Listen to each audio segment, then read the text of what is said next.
Në mars i vitit 2018, në një nga pikat më të frekuentuara kufitare të vendit, në kaftan, ndodhi diçka që askush nuk e priste.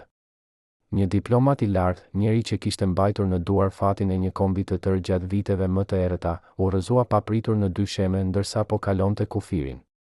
Dokumentet që mbante me vete, dosje të vjetra, letra personale, shënime të koduara nga vitet e fundit të shekullit të kaluar, u shpërndan përreth tij. Ata që ishin aty, rojet kufitare dhe udhëtarët e rastit, nuk e dinin se po shikonin rënien e një njeriu që kishte qëndruar në këmbë kur gjithçka rreth tij po shembej. Por çfarë fshinin ato dosje? Pse ai udhëtonte me to? Dhe më e rëndësishmja, çfarë e detyroi këtë njeri që kishte mbijetuar presionet më të mëdha ndërkombëtare, të bjerë pikërisht atje, në atë pikë kufitare që ai vetë e kishte mbrojtur me aq zell dekada më parë?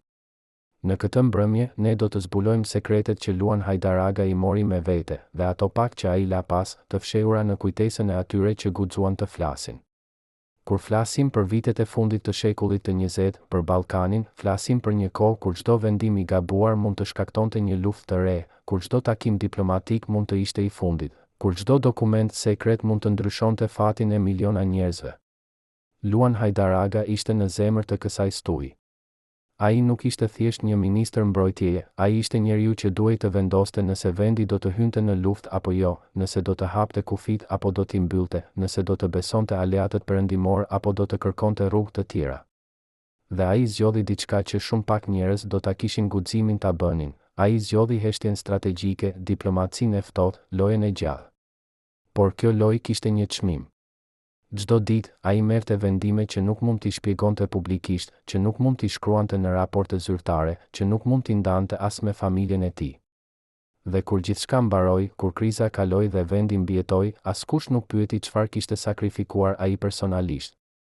Askush nuk pyeti çfarë e mbante zgjuar natën, çfarë e detyronte të udhëtonte vazhdimisht, çfarë e bënte të mbante ato dosje me vete edhe dekada më vonë. Imagjinoni një dhomë të mbyllur në një ndërtesë qeveritare në fund të viteve 90. Jashtë, turma bërtet, mediat spekulojnë, aleatët telefonojnë çdo orë, armiqt presin gabimin e parë. Brenda, një njeri qëndron i qetë, shikon një hartë, lëviz gishtin përgjatë kufirit dhe di se çdo centimetër i atij viji mund të shndërrohet në vijë zjarri. Ai njeri është Luan Hajdaraga dhe ai po luan shahun më të rrezikshëm të jetës së tij. Por çfarë e bënte atë kaq të veçantë? Pse pikërisht ai u zgjodh për këtë rol në momentin më kritik? Dhe çfarë dinte ai që të tjerët nuk e dinin? Ish kolegët e tij, ata pak që ende jetojnë dhe që pranuan të flasin, thonë se Hajdaraga kishte një cilësi të rrallë, ai nuk kishte frikë nga heshtja. Ndërsa të tjerët nxitoheshin të flasin, të shpjegonin, të justifikoheshin, ai thjesht heshte, vështronte dhe vepronte vetëm kur ishte i sigurt. Kjo e bëri atë të paparashikueshëm për kundërshtarët, por gjithashtu të panjohur për publikun. Dhe kjo panjohje, kjo heshtje, është ajo që ne sot do ta thyejmë. Por para se të flasim për ditët e tij në pushtet, para se të zbulojmë sekretet e atyre viteve kritike, duhet të kthehemi prapa në fillim. Sepse për të kuptuar pse Luan Hajdaraga veproi ashtu siç veproi në fund të shekullit të 20, duhet të dimë se çfarë e formoi atë, çfarë e mësoi, çfarë e bëri të besonte se diplomacia është më e fortë se armët. Dhe këtu fillon një histori që pak njerëz e njohin, historia e një njeriu që u rrit në një kohë kur të flisje hapur mund të kushtonte jetën, kur të besonje dik mund të ishte gabimi i fundit, kur të mbijetonje nënkuptonte të mësoje të luash me rregullat e pushtetit pa u bërë viktimë e tyre. Kjo është historia e një djali që u bë diplomat, e një diplomati që u bë ministër dhe e një ministri që u bë mburoja e një kombi të tërë. Por çfarë ndodhi kur ajo mburoj u thye? Çfarë ndodhi kur njeriu që kishte mbrojtur të tjerët nuk kishte më këta mbronte atë? Për të kuptuar se kush ishte me të vërtet Luan Hajdaraga, duhet të fillojmë nga një moment që askush nuk e priste, momenti kur ai vendosi të bëhej pjesë e diçkaje që ende nuk ekzistonte.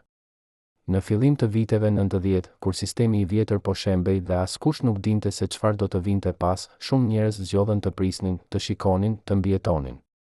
Por Hajdaraga zgjodhi diçka tjetër. Ai u bë një nga themeluesit e Partisë Socialiste, një organizate që në atë kohë ishte më shumë një ëndër se një realitet, më shumë një premtim se një strukturë. Pse e bëri këtë? Çfarë e shtyi një njeri që mund të kishte zgjedhur rrugën e sigurt, rrugën e heshtjes, të hynte në politikë pikërisht në momentin më kaotik? Ata që e njohin thonë se ai besonte se vendi kishte nevojë për njerëz që dinin të mendonin afatgjat, që nuk frikonoheshin nga ndryshimi, që mund të ndërtonin diçka të re mbi rënojat e së vjetrës. Dhe ai kishte të drejtë, por çmimi i kësaj vizioni do të ishte më i lartë se sa ai mund ta imagjinonte. Vitet e para të Partisë Socialiste ishin vite lufte, jo luftë me armë, por luftë idesh, luftë për pushtet, luftë për të përcaktuar se çfarë do të ishte vendi në të ardhmen. Hajdar Aga nuk ishte në vijen e parë, nuk ishte ai që bërtiste në mitingje, nuk ishte ai që jepte intervista çdo ditë. Ai ishte diçka tjetër, ai ishte arkitekti i heshtur, njeriu që mendonte strategjinë, që planifikonte lëvizjet, që dinte se politika nuk fitohet me fjalë të mëdha, por me vendime të sakta në momentet e duhura. Dhe kjo aftësi, kjo durim strategjik, do ta bënte atë të pasvendësueshëm në vitet që do të vinin. Por kishte diçka tjetër që e veçonte atë nga të tjerët, ai nuk kishte ambicie personale për pushtet. Ai nuk donte të ishte kryeministër, nuk donte të ishte në skenë, nuk donte të ishte ylli. Ai donte të ishte efektiv. Dhe kjo e bëri atë të rrezikshëm për ata që donin pushtetin për veten e tyre, por të çmuar për ata që donin që puna të bëhej. Kur erdhi viti 1998, vendi ishte në një gjendje kaotike. Kriza ekonomike kishte shkatëruar besimin e njerëzve, tensionet rajonale po rriten çdo ditë, dhe askush nuk dinte se çfarë do të ndodhte nesër. Në këtë moment, Hajdar Aga u emërua ministër i mbrojtjes. Për shumë njerëz, ky ishte një emërim i çuditshëm, ai nuk ishte ushtarak, nuk kishte përvojë në fushën e mbrojtjes, nuk ishte njeri që fliste gjuhën e gjeneralëve. Por pikërisht kjo ishte arsyeja pse u zgjodh. Vendi nuk kishte nevojë për një tjetër gjeneral që donte luftë, kishte nevojë për një diplomat që dinte se si të shmangej lufta. Dhe Hajdar Aga e kuptoi këtë menjëherë. Detyra e tij nuk ishte të përgatiste ushtrin për luftë, por të sigurohej që lufta të mos ndodhte kurrë. Dhe kjo ishte një detyrë shumë më e vështirë. Ditët e para në detyrë ishin një shok. Ai hyri në një ministri ku askush nuk e besonte, ku gjeneralët e shikonin me dyshim, ku strukturat e vjetra të pushtetit ende funksionin sipas rregullave të vjetra. Por Hajdar Aga nuk u përpoq të luftonte këto struktura, ai u përpoq t'i kuptonte, t'i përdorte, t'i transformonte nga brenda. Ai filloi të takohej me gjeneralët, jo për t'u dhënë urdhra, por për t'i dëgjuar. Ai filloi të studionte raportet, jo për t'i kritikuar, por për t'i kuptuar. Ai filloi të ndërtonte një rrjet besimi, jo me fjalë të mëdha, por me veprime të vogla, të qëndrueshme, të sakta. Dhe ngadalë, shumë ngadalë, gjërat filluan të ndryshonin. Gjeneralët që në fillim e shikonin si një civil që nuk kuptonte asgjë, filluan ta shikonin si një njeri që dëgjonte, që respektonte përvojën e tyre, por që gjithashtu kishte një vizion më të gjerë se thjesht taktika ushtarake. Por sfida e vërtet nuk ishte brenda ministrisë, ishte jashtë. Rajoni po digjej. Në veri, situata po përkeqësohej çdo ditë. Refugjatët po vinin me mira. Presionet ndërkombëtare po rriten. Aleatët po kërkonin vendime të shpejta. Dhe Hajdar Aga dinte se çdo vendim i gabuar mund të shkaktonte një katastrofë. Ai dinte se nëse hapte kufit shumë shpejt, vendi mund të përmbytej. Nëse i mbyllte shumë fort, mund të akuzohej për krime humanitare. Nëse bashkëpunonte shumë ngushtë me Perëndimin, mund të humbas mbështetjen e brendshme. Nëse qëndronte shumë i pavarur, mund të izolohej ndërkombëtarisht. Çdo ditë ishte një ekuilibër i brisht, çdo vendim ishte një lojë me zjarr. Dhe ai e dinte se nuk kishte të drejtë për gabim. Një nga momentet më kritike erdhi kur ai mori një telefonat në mes të natës. Ishte një zyrtar i lartë perëndimor, dikush që ai e njihte dhe e respektonte, por që tani po i kërkonte diçka që ai nuk mund ta bënte. Detajet e asaj bisede nuk janë bërë kurrë publike, por ata që ishin afër Hajdar Aga në atë kohë thonë se ai doli nga ajo bisedë i shqetësuar, i heshtur, i thelluar në mendime.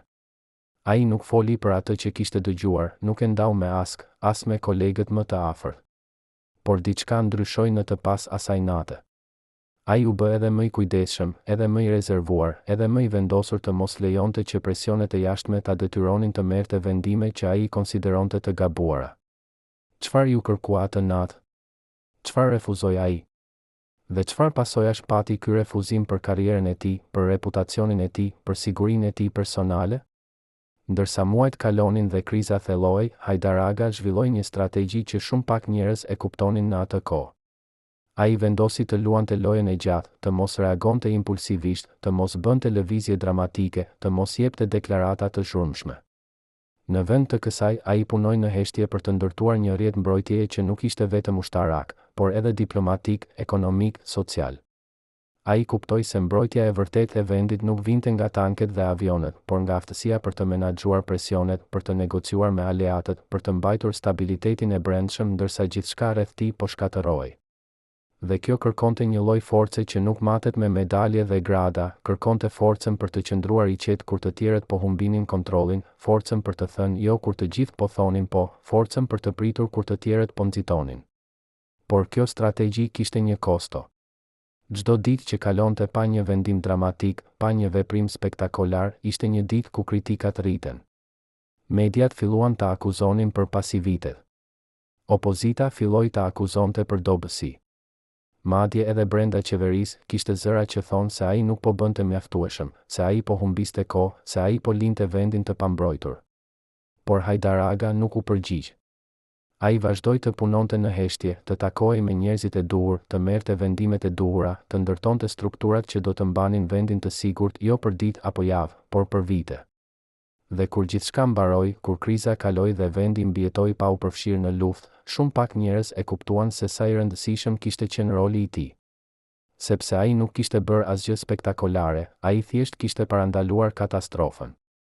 Dhe parandalimi nuk bën tituj, nuk fiton medalje, nuk krijon legjenda, por shpëton jetë. Për herë të parë në 35 vjet, një njeri që ishte në zemër të vendimeve më kritike të asaj kohe pranon të flasë para kamerave. Ai nuk dëshiron të identifikohet, e quan veten thjesht një dëshmitar i asaj kohe, por ajo që ai na tregon për javët dhe muajt e fundit të vitit 1999 do të ndryshojë gjithçka që mendoni se dini për atë periudhë. Ai fillon me një detaj që tingëllon i vogël, por që në të vërtetë është çelësi për të kuptuar gjithçka. Çdo mëngjes, para se të shkonte në zyrë, Luan Hajdar Aga kalonte një orë duke lexuar raporte të ndryshme, jo vetëm raporte ushtarake, por edhe raporte ekonomike, sociale, madje edhe raporte nga shërbimet e inteligjencës së vendeve fqinje. Ai donte të kuptonte jo vetëm se çfarë po ndodhte, por pse po ndodhte, kush po e bënte të ndodhte dhe çfarë do të ndodhte më pas. Kjo ishte arsyeja pse ai shpesh dukej i ngadalt në marrjen e vendimeve, jo sepse nuk dinte çfarë të bënte, por sepse donte të ishte absolutisht i sigurt se po bënte gjën e duhur. Dëshmitari ynë na tregon për një takim që ndodhi në një mbrëmje të vonë të janarit të vitit 1999. Ishte një takim i papritur, i paplanifikuar, i pakërkuar nga askush. Hajdar Aga kishte thirrur një grup të vogël njerëzish, jo general, jo politikan, por ekspert, njerëz që njihnin rajonin, që kishin kontakte, që mund të jepnin informacion që nuk gjendej në raportet zyrtare. Takimi zgjati gati 4 orë. Hajdar Aga nuk foli shumë, ai dëgjoi. Ai bëri pyetje. Ai mori shënime. Dhe në fund, ai tha diçka që i habitur të gjithë, ne nuk do të bëjmë asgjë spektakolare. Ne do të bëjmë gjën e duhur, edhe nëse askush nuk e kupton. Çfarë nënkuptonte kjo? Çfarë kishte dëgjuar ai në atë takim që e bëri të vendoste kështu? Dhe çfarë ishte gjëja e duhur që ai kishte në mendje? Javët që pasuan ishin ndër më të vështirat në karrierën e tij. Presionet vinin nga të gjitha anët. Aleatët perëndimor kërkonin që vendi të hapte kufit plotësisht, të lejonte kalimin e forcave, të jepte mbështetje të plotë për operacionet që po planifikoheshin. Opozita e brendshme kërkonte që qeveria të merrte një qëndrim më të fortë, më të pavarur, më kombëtar. Ushtria kishte nevojë për burime, për pajisje, për mbështetje. Dhe populli thjesht donte siguri që askush nuk mund t'ia garantonte. Hajdar Aga gjendej në mes të gjitha këtyre presioneve, dhe ai dinte se çdo vendim që merrte do të kënaqte disa dhe do të zemëronte të tjerët. Por ai gjithashtu dinte se nuk mund të merrte vendime bazuar në atë që donin të tjerët, duhet i merrte bazuar në atë që ishte e drejtë për vendin. Një nga vendimet më kontroverse që ai mori ishte vendimi për të mos lejuar që territori i vendit të përdorej si bazë për operacione ushtarake. Kjo shkaktoi një reagim të ashpër nga aleatët perëndimor, të cilët e shikonin këtë si mungesë bashkëpunimi. Por Hajdar Aga kishte një arsye të qartë, ai dinte se nëse vendi bëhej një bazë ushtarake, do të bëhej edhe një objektiv ushtarak. Ai dinte se nëse lejonte që forcat e huaja të përdornin territorin për të sulmuar, atëherë vendi do të konsiderohej si palë në konflikt, dhe kjo do të kishte pasoja katastrofike për sigurinë e brendshme. Ai dinte se duhej të gjente një ekuilibër të vështirë, të mbështeste aleatët pa u bërë viktime strategjive të tyre, të ndihmonte refugjatët pa destabilizuar vendin, të ruante sovranitetin pa u izoluar ndërkombëtarisht. Dhe ai e gjeti këtë ekuilibër, por çmimi ishte i lartë. Dëshmitari ynë na tregon për një moment që e shënoi thellë Hajdar Aga. Ishte një mbrëmje kur ai mori një raport që tregonte se një grup i vogël forcash të huaja kishte hyrë në territorin e vendit pa leje, pa koordinim, pa njoftim. Kjo ishte një shkelje e qartë e sovranitetit, një provokacion i drejtë për drejtë. Shumë njerëz prisnin që Hajdar Aga të reagonte ashpër, të bënte një deklaratë publike, të kërkonte shpjegime. Por ai nuk bëri asgjë nga kjo. Në vend të kësaj, ai thiri një takim të fshehtë me përfaqësuesit e atij vendi, dhe në atë takim, ai foli qartë: "Ne e dim se çfarë bëtë. Ju e dini se ne e dim. Tani, ju keni dy zgjedhje, ose e pranoni gabimin dhe e korrigjoni, ose ne e bëjmë publike dhe kjo bëhet një krizë diplomatike që askush nuk e dëshiron." Forcat u tërhoqën brenda 24 orëve. Asnjë media nuk e mësoi kurrë. Asnjë raport zyrtar nuk e përmendi kurrë. Por mesazhi ishte i qartë: Hajdar Aga nuk ishte një njeri që mund të injorohej, nuk ishte një njeri që mund të manipulohej, nuk ishte një njeri që do të lejonte që vendi të bëhej një pion në lojrat e të tjerëve. Por kjo qasje kishte një kosto personale. Çdo ditë, Hajdar Aga merrte vendime që nuk mund t'i shpjegonte publikisht, që nuk mund t'i justifikonte në media, që nuk mund t'i ndante as me familjen e tij. Ai jetonte në një botë të sekreteve, të presioneve të fshehura, të kërcënimeve të heshtura. Dhe kjo filloi ta konsumonte. Ata që e njihnin thonë se ai ndryshoi në atë periudhë, u bë më i heshtur, më i tërhequr, më i largët. Ai nuk fliste më për punën e tij në shtëpi. Ai nuk ndante më shqetësimet e tij me miq. Ai mbante gjithçka brenda, dhe kjo barë po bëhej gjithnjë e më e rëndë. Por ai nuk mund të ndalonte, kishte shumë në lojë, kishte shumë njerëz që vareshin nga vendimet e tij, kishte shumë që mund të shkonte keq nëse ai do bësohej, nëse ai dorëzohej, nëse ai lejonte që presionet ta mundonin. Në pranverën e vitit 1999, situata arriti në kulmin e saj. Bombardimet kishin filluar.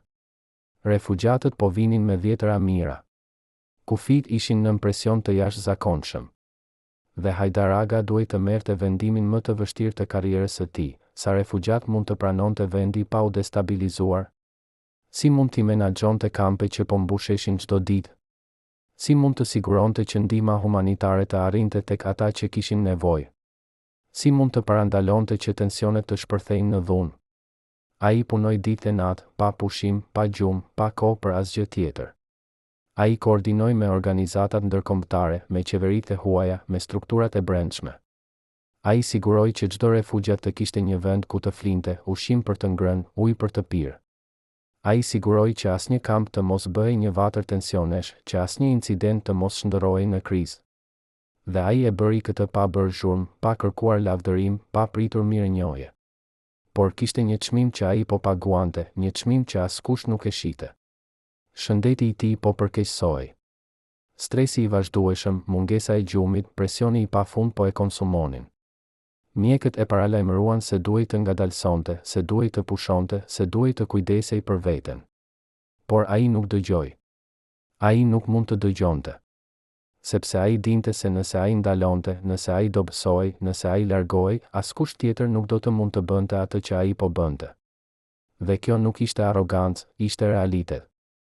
Ai kishte ndërtuar një sistem që funksiononte sepse ai e drejtonte, ai kishte krijuar marrëdhënie që mbanin sepse ai i menaxhonte, ai kishte fituar besim që ekzistonte sepse ai e kishte fituar.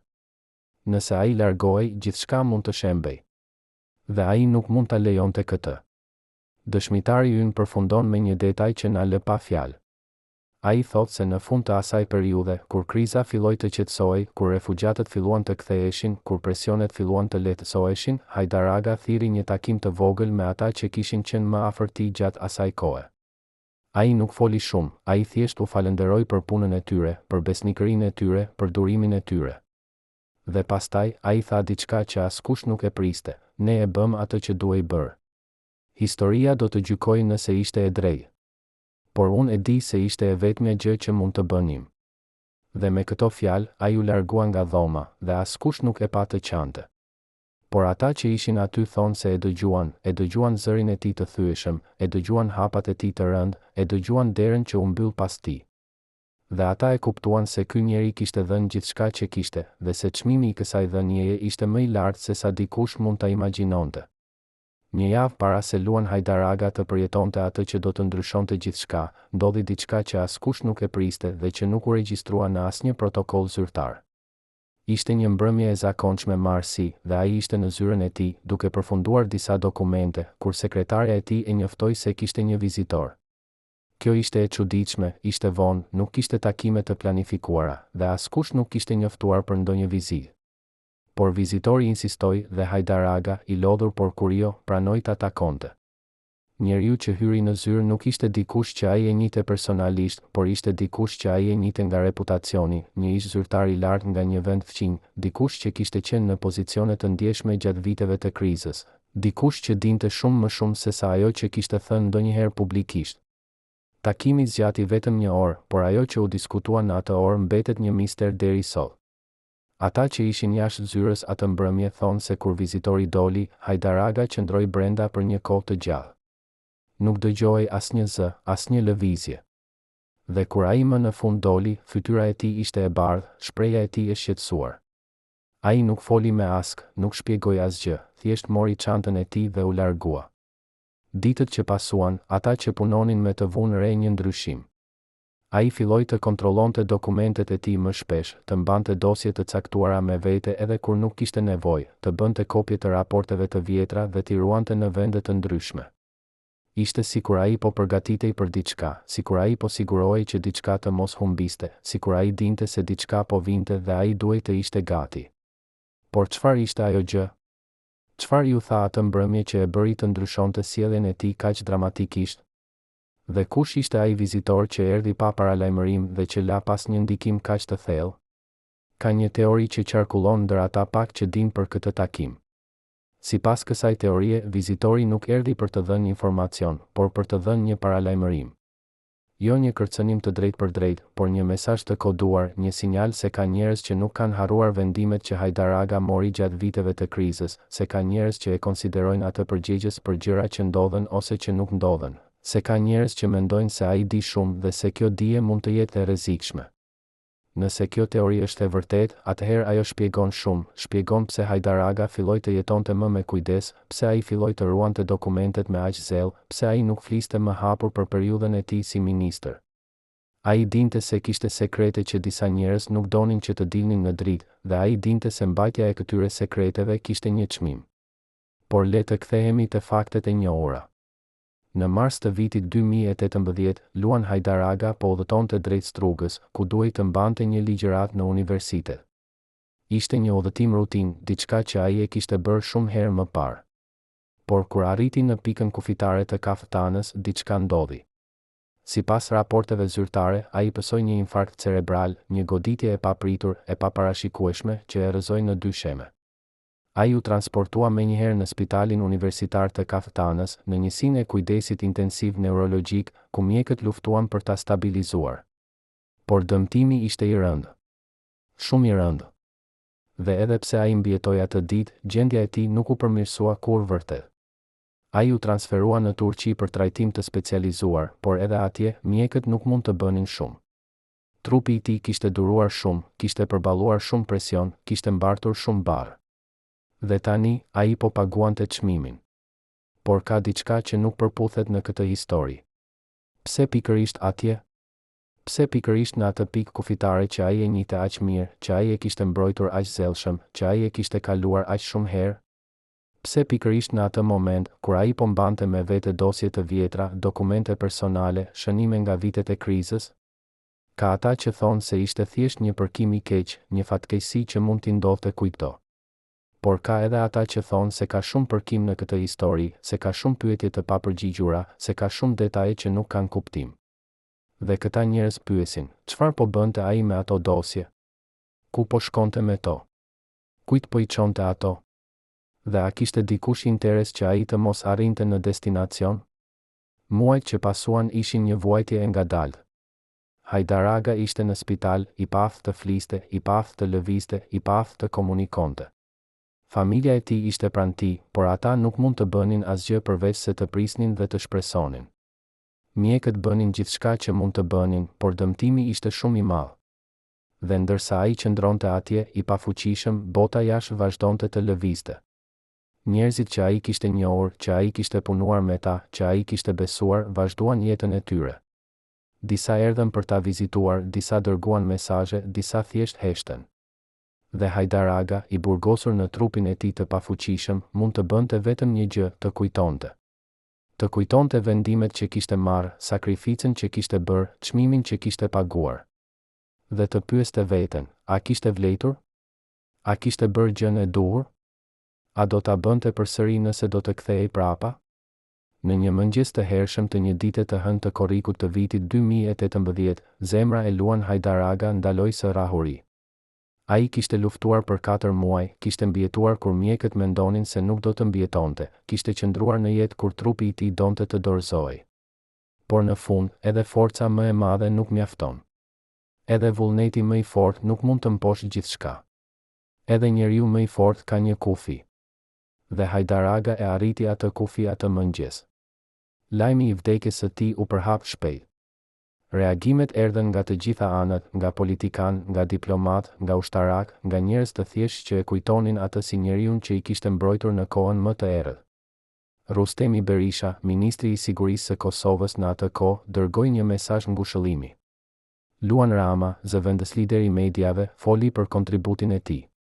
Por askush nuk foli për sekretet që ai mori me vete, për vendimet që ai nuk i shpjegoi kurrë, për barrën që ai mbajti vetëm. 3 ditë pas vdekjes së tij, do të kishte qenë ditëlindja e tij e 70. Një jetë e plot, një jetë e gjatë, një jetë që kishte parë shumë, që kishte bërë shumë, që kishte dhënë shumë. Por edhe një jetë që kishte mbajtur shumë brenda, që kishte fshehur shumë, që kishte sakrifikuar shumë. Dhe tani, ndërsa ne qëndrojmë këtu dhe shikojmë prapa në atë jetë, ne duhet të pyesim veten, çfarë mund të kishim mësuar prej tij nëse ai do të kishte folur? Çfarë sekretesh mori ai me vete? Çfarë vendimesh mori ai që ne nuk i dim? Çfarë presionesh përballoi ai që ne nuk i kuptojmë? Dhe më e rëndësishmja, çfarë mund të mësojmë ne nga jeta e tij, nga zgjedhjet e tij, nga sakrificën e tij? Sepse në fund, historia e Luan Hajdar Aga nuk është vetëm historia e një njeriu, është historia e një kohe, e një vendi, e një lufte të heshtur që u luftua jo me armë, por me durim, me urtësi, me forcë të brendshme. Dhe ndërsa ne mbyllim këtë kapitull të parë të historisë së tij, ne e dim se ka shumë më tepër për të zbuluar, shumë më tepër për të kuptuar, shumë më tepër për të mësuar. Në kapitujt që vijnë, ne do të zhytemi më thellë në vitet e tij si ministër, do të zbulojmë detaje që nuk janë treguar kurrë më parë, do të dëgjojmë zëra që nuk kanë folur për dekada. Por për momentin, le të ndalemi këtu, le të reflektojmë mbi atë që kemi mësuar, le të nderojmë kujtimin e një njeriu që dha gjithçka për vendin e tij, edhe kur askush nuk e vlerësoi plotësisht, edhe kur historia nuk e regjistroi plotësisht, edhe kur çmimi ishte më i lartë se sa dikush mund ta imagjinonte. Sepse në fund, kjo është trashëgimia e vërtetë e Luan Hajdar Aga, jo medaljet, jo titujt, jo pozicionet, por fakti se ai qëndroi në këmbë kur të tjerët ranë, se ai mori vendimet e vështira kur të tjerët ikën, se ai mbajti barrën kur të tjerët nuk mund ta mbanin. Dhe kjo, më shumë se çdo gjë tjetër, është ajo që e bën atë të paharrueshëm. Imagjinoni një dosje të vjetër, me fletë të verdhura nga koha, të mbushura me shkrime dore që mezi lexohen. Kjo dosje nuk gjendet në asnjë arkiv zyrtar, nuk është regjistruar në asnjë katalog shtetëror, nuk është përmendur në asnjë raport publik. Por ajo ekziston.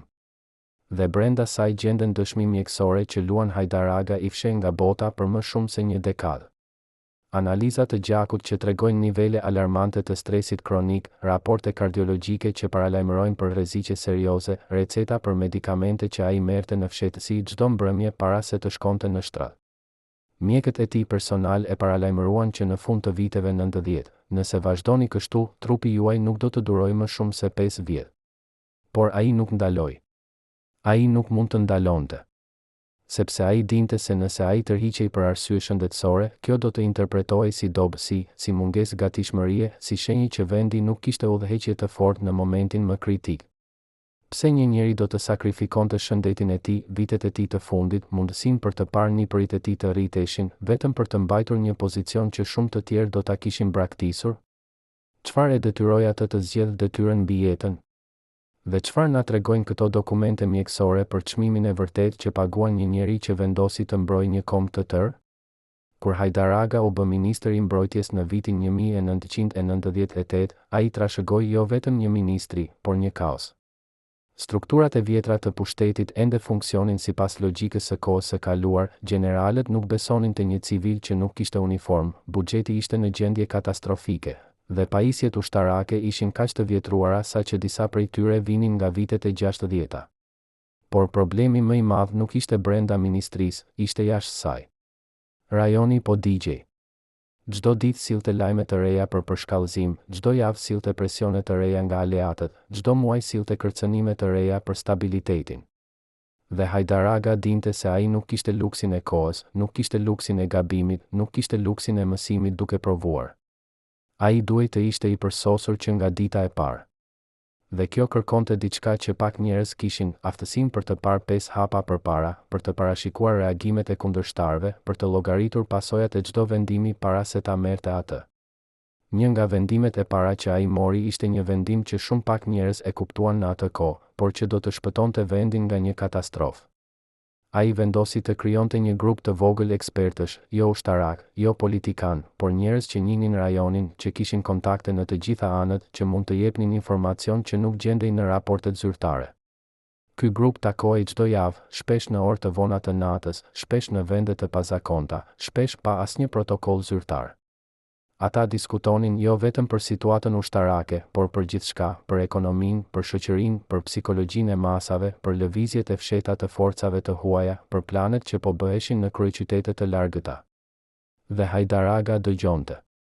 Ai nuk jepte urdhra, nuk impononte pikpamjet e tij, nuk kërkonte që të gjithë të binin dakord me të. Ai thjesht dëgjonte, analizonte dhe pastaj merrte vendimet e tij në heshtje, pa shpjeguar, pa justifikuar, pa kërkuar aprovim. Por kishte një person në atë grup që filloi të shqetësonte Hajdar Aga. Ishte një ish zyrtar i lartë, dikush që kishte qenë në pozicione të ndjeshme gjatë viteve të mëparshme, dikush që dinte shumë, mbase shumë më tepër se sa duhej. Në fillim, kontributi i tij ishte i çmuar. Ai sillte informacion që askush tjetër nuk e kishte, ai jepte analiza që ishin gjithmonë të sakta, ai parashikonte zhvillime që më vonë rezultonin të vërteta. Por me kalimin e kohës, Hajdar Aga filloi të vërë re diçka të çuditshme. Ky njeri dinte gjëra që nuk duhej t'i dinte. Ai kishte detaje për takime që ishin mbajtur në fshehtësi absolute. Ai përmendej vendime që ishin marrë në rreth të ngushtë. Ai fliste për plane që ende nuk ishin finalizuar. Dhe kjo ngrinte një pyetje shqetësuese, nga i merrte ai këto informacione? Kush po ja jepte? Dhe më e rëndësishmja, pse? Hajdar Aga nuk foli kur hapur për këtë dyshim. Ai nuk akuzoi ask, nuk largoi ask nga grupi, nuk bëri asnjë lëvizje që do të tregonte se ai kishte kuptuar diçka. Por ai filloi të veprojë ndryshe. Ai filloi të jap informacione të ndryshme në takime të ndryshme, të shihte se cilat informacione do të rrjedhin jashtë, të gjurmoi rrugën e tyre. Ai filloi të krijojë versione të ndryshme të njëjtit plan, të shihte se cili version do të arrinte tek kundërshtarët.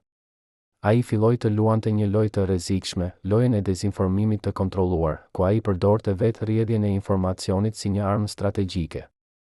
Dhe kjo lojë kërkonte një nivel inteligjence dhe vetë kontrolli që pak njerëz e kishin. Sepse ai duhej të mbante në kokë të gjitha versionet, të gjitha rrugët, të gjitha mundësitë dhe të mos bënte asnjë gabim që do ta zbulonte atë. Ndërsa muajt kalonin dhe kriza thellohej, Hajdar Aga filloi të paguante çmimin fizik të kësaj bare. Ai nuk flinte më shumë se 4 orë në natë. Ai nuk hante rregullisht. Ai nuk kishte kohë për familjen e tij, për miqtë e tij, për asgjë që nuk ishte e lidhur me punën. Dhe trupi i tij filloi të protestojë. Dhimbje koke të forta që vinin pa paralajmërim. Dhimbje gjoksi që ai injoronte. Lodhje e thellë që nuk kalonte as me pushim. Por ai nuk shkoi te mjeku. Ai nuk kërkoi ndihmë. Ai nuk pranoi se kishte nevojë për trajtim. sepse ai dinte se nëse ai shfaqej i dobët, nëse ai tregonte shenja dobësie, kjo do të përdorej kundër tij, do të minonte autoritetin e tij, do të jepte armë në duart e atyre që donin ta largonin. Dhe ai nuk mund ta lejonte këtë. Jo tani. Jo kur gjithçka ishte në ekuilibër të brishtë. Jo kur një vendim i gabuar mund të shkaktonte një katastrofë. Një mbrëmje të prillit të vitit 1999, ndodhi diçka që e shënoi thellë Hajdar Aga dhe që ndryshoi mënyrën se si ai e shihte rolin e tij. Ai mori një telefonat nga një zyrtar i lartë perëndimor, dikush që ai e njihte dhe e respektonte, dikush që kishte qenë gjithmonë i sinqert me të. Por kësaj here, toni ishte ndryshe. Nuk ishte kërkesë, ishte kërcënim i butë, i mbështjellë në gjuhë diplomatike, por kërcënim megjithatë.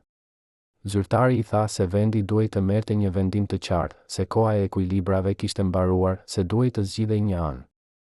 Dhe nëse nuk zgjidhej ana e duhur, atëherë do të kishte pasoja, jo ushtarake, por ekonomike, politike, diplomatike. Pasoja që do të linin vendin të izoluar, të dobësuar, të pambrojtur. Hajdar Aga dëgjoi në heshtje. Ai nuk u përgjigj menjëherë. Ai tha se kishte nevojë për kohë për të menduar, për të konsultuar, për të analizuar. Por kur mbyll telefonin, ai dinte se koha e lojës së gjatë kishte mbaruar. Ai dinte se tani duhej të merrte vendimin më të vështirë të karrierës së tij. Atë natë, Hajdar Aga nuk shkoi në shtëpi. Ai qëndroi në zyrë, duke ecur përpara e mbrapa, duke menduar, duke peshuar çdo mundësi. Ai dinte se nëse pranonte kërkesat, vendi do të bëhej një bazë ushtarake, do të humbiste sovranitetin e tij, do të bëhej një objektiv për hakmarrje. Por ai gjithashtu dinte se nëse refuzonte, vendi do të përballej me izolim, me presione ekonomike, me destabilizim të brendshëm. Të dyja opsionet ishin të këqija. Të dyja kishin pasoja të rënda. Dhe ai duhej të zgjidhte njërin. Në orët e para të mëngjesit, ai mori vendimin. Ai do të refuzonte. Jo me fjalë të forta, jo me deklarata publike, jo me sfidë të hapur, por me veprime të qeta, të qëndrueshme, të pakthyeshme. Ai do të gjente një rrugë të tretë, një rrugë që do të mbante vendin jashtë konfliktit direkt, por që gjithashtu do të ruante marrëdhëniet me aleatët, që do të ndihmonte refugjatët, por që nuk do të destabilizonte vendin, që do të mbështeste paqen, por që nuk do të sakrifikonte sovranitetin. Ishte një rrugë e ngushtë, e rrezikshme, e vështirë. Por ishte e vetmja rrugë që ai e shihte si të drejtë. Ditët që pasuan ishin ndër më të vështirat në jetën e tij. Presionet u intensifikuan. Telefonatat vinin çdo ditë. Takimet bëheshin gjithnjë e më të ashpra. Kërcënimet bëheshin gjithnjë e më të qarta. Por Hajdar Aga nuk u tund. Ai vazhdoi të punonte në heshtje, të ndërtonte strukturat që do të mbanin vendin të sigurt, të krijonte rrjetet që do të siguronin informacion, të forconte marrëdhëniet që do të jepnin mbështetje kur të vinte momenti kritik. Dhe ai e bëri këtë pa bërë zhurmë, pa kërkuar vëmendje, pa pritur lavdërim. Sepse ai dinte se puna e vërtet nuk bëhet në skenë, nuk bëhet para kamerave, nuk bëhet me fjalë të mëdha. Puna e vërtet bëhet në heshtje, në errësirë, në vende ku askush nuk shikon. Dhe ai ishte mjeshtër i kësaj pune. Por çmimi që ai po paguante po bëhej gjithnjë e më i dukshëm. Shëndeti i tij po përkeqësohej me shpejtësi alarmante. Dhimbjet e kokës ishin bërë të përditshme. Presioni i gjakut ishte rritur në nivele të rrezikshme. Zemra e tij po jepte shenja lodhje. Dhe mjekët, ata pak që ai lejoi t'i ekzaminonin, ishin të shqetësuar. Ata i thanë se duhej të pushonte, se duhej të largohej nga puna për një kohë, se duhej të merrte trajtim serioz. Por ai refuzoi. Ai tha se nuk kishte kohë, se kishte shumë punë, se nuk mund të largohej tani. Dhe mjekët, të pafuqishëm për ta detyruar, mund të bënin vetëm një gjë, të shkruanin në dosjen e tij mjekësore një paralajmërim që askush nuk do ta lexonte derisa të ishte shumë vonë. Pacienti refuzon trajtim. Rreziku për jetën është i lartë dhe në rritje. Përgjegjësia është e tij. Këto fjalë, të shkruara me dorë të shqetësuar të një mjeku që e njihte mirë Hajdar Aga, do të gjenden më vonë në atë dosje të verdhur që askush nuk e pa kurrë zyrtarisht. Dhe ato do të ngrenë një pyetje që askush nuk mund ta përgjigjet. A dinte Hajdar Aga se po vdiste ngadalë?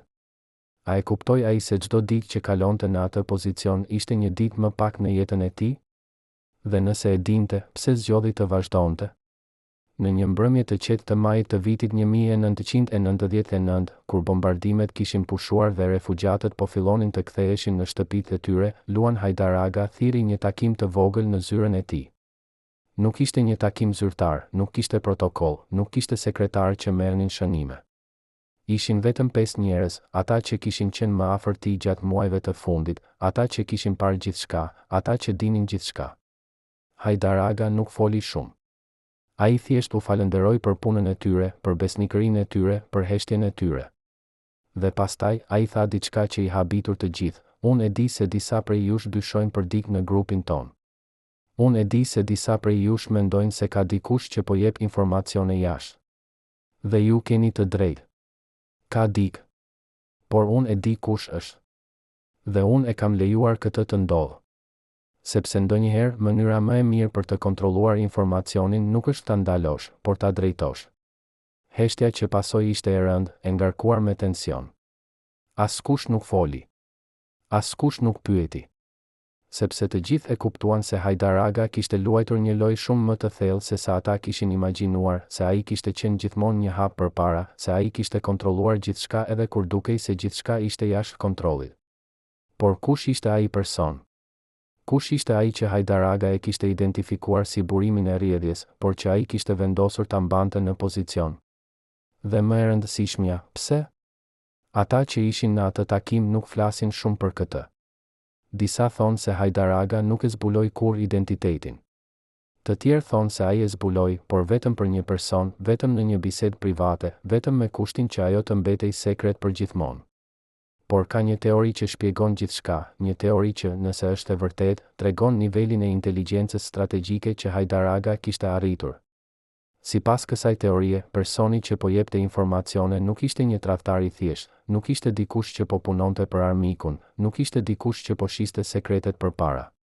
Ai ishte diçka tjetër, ai ishte një kanal që Hajdar Aga e kishte krijuar vetë, një mënyrë për të dërguar informacione të caktuara te palët e caktuara, një mjet për të manipuluar perceptimet, për të drejtuar vendimet, për të kontrolluar lojën nga distanca. Nëse kjo teori është e vërtetë, atëherë ajo shpjegon shumë. Shpjegon pse Hajdar Aga nuk e largoi kurrë atë person. Shpjegon pse ai e mbajti atë afër.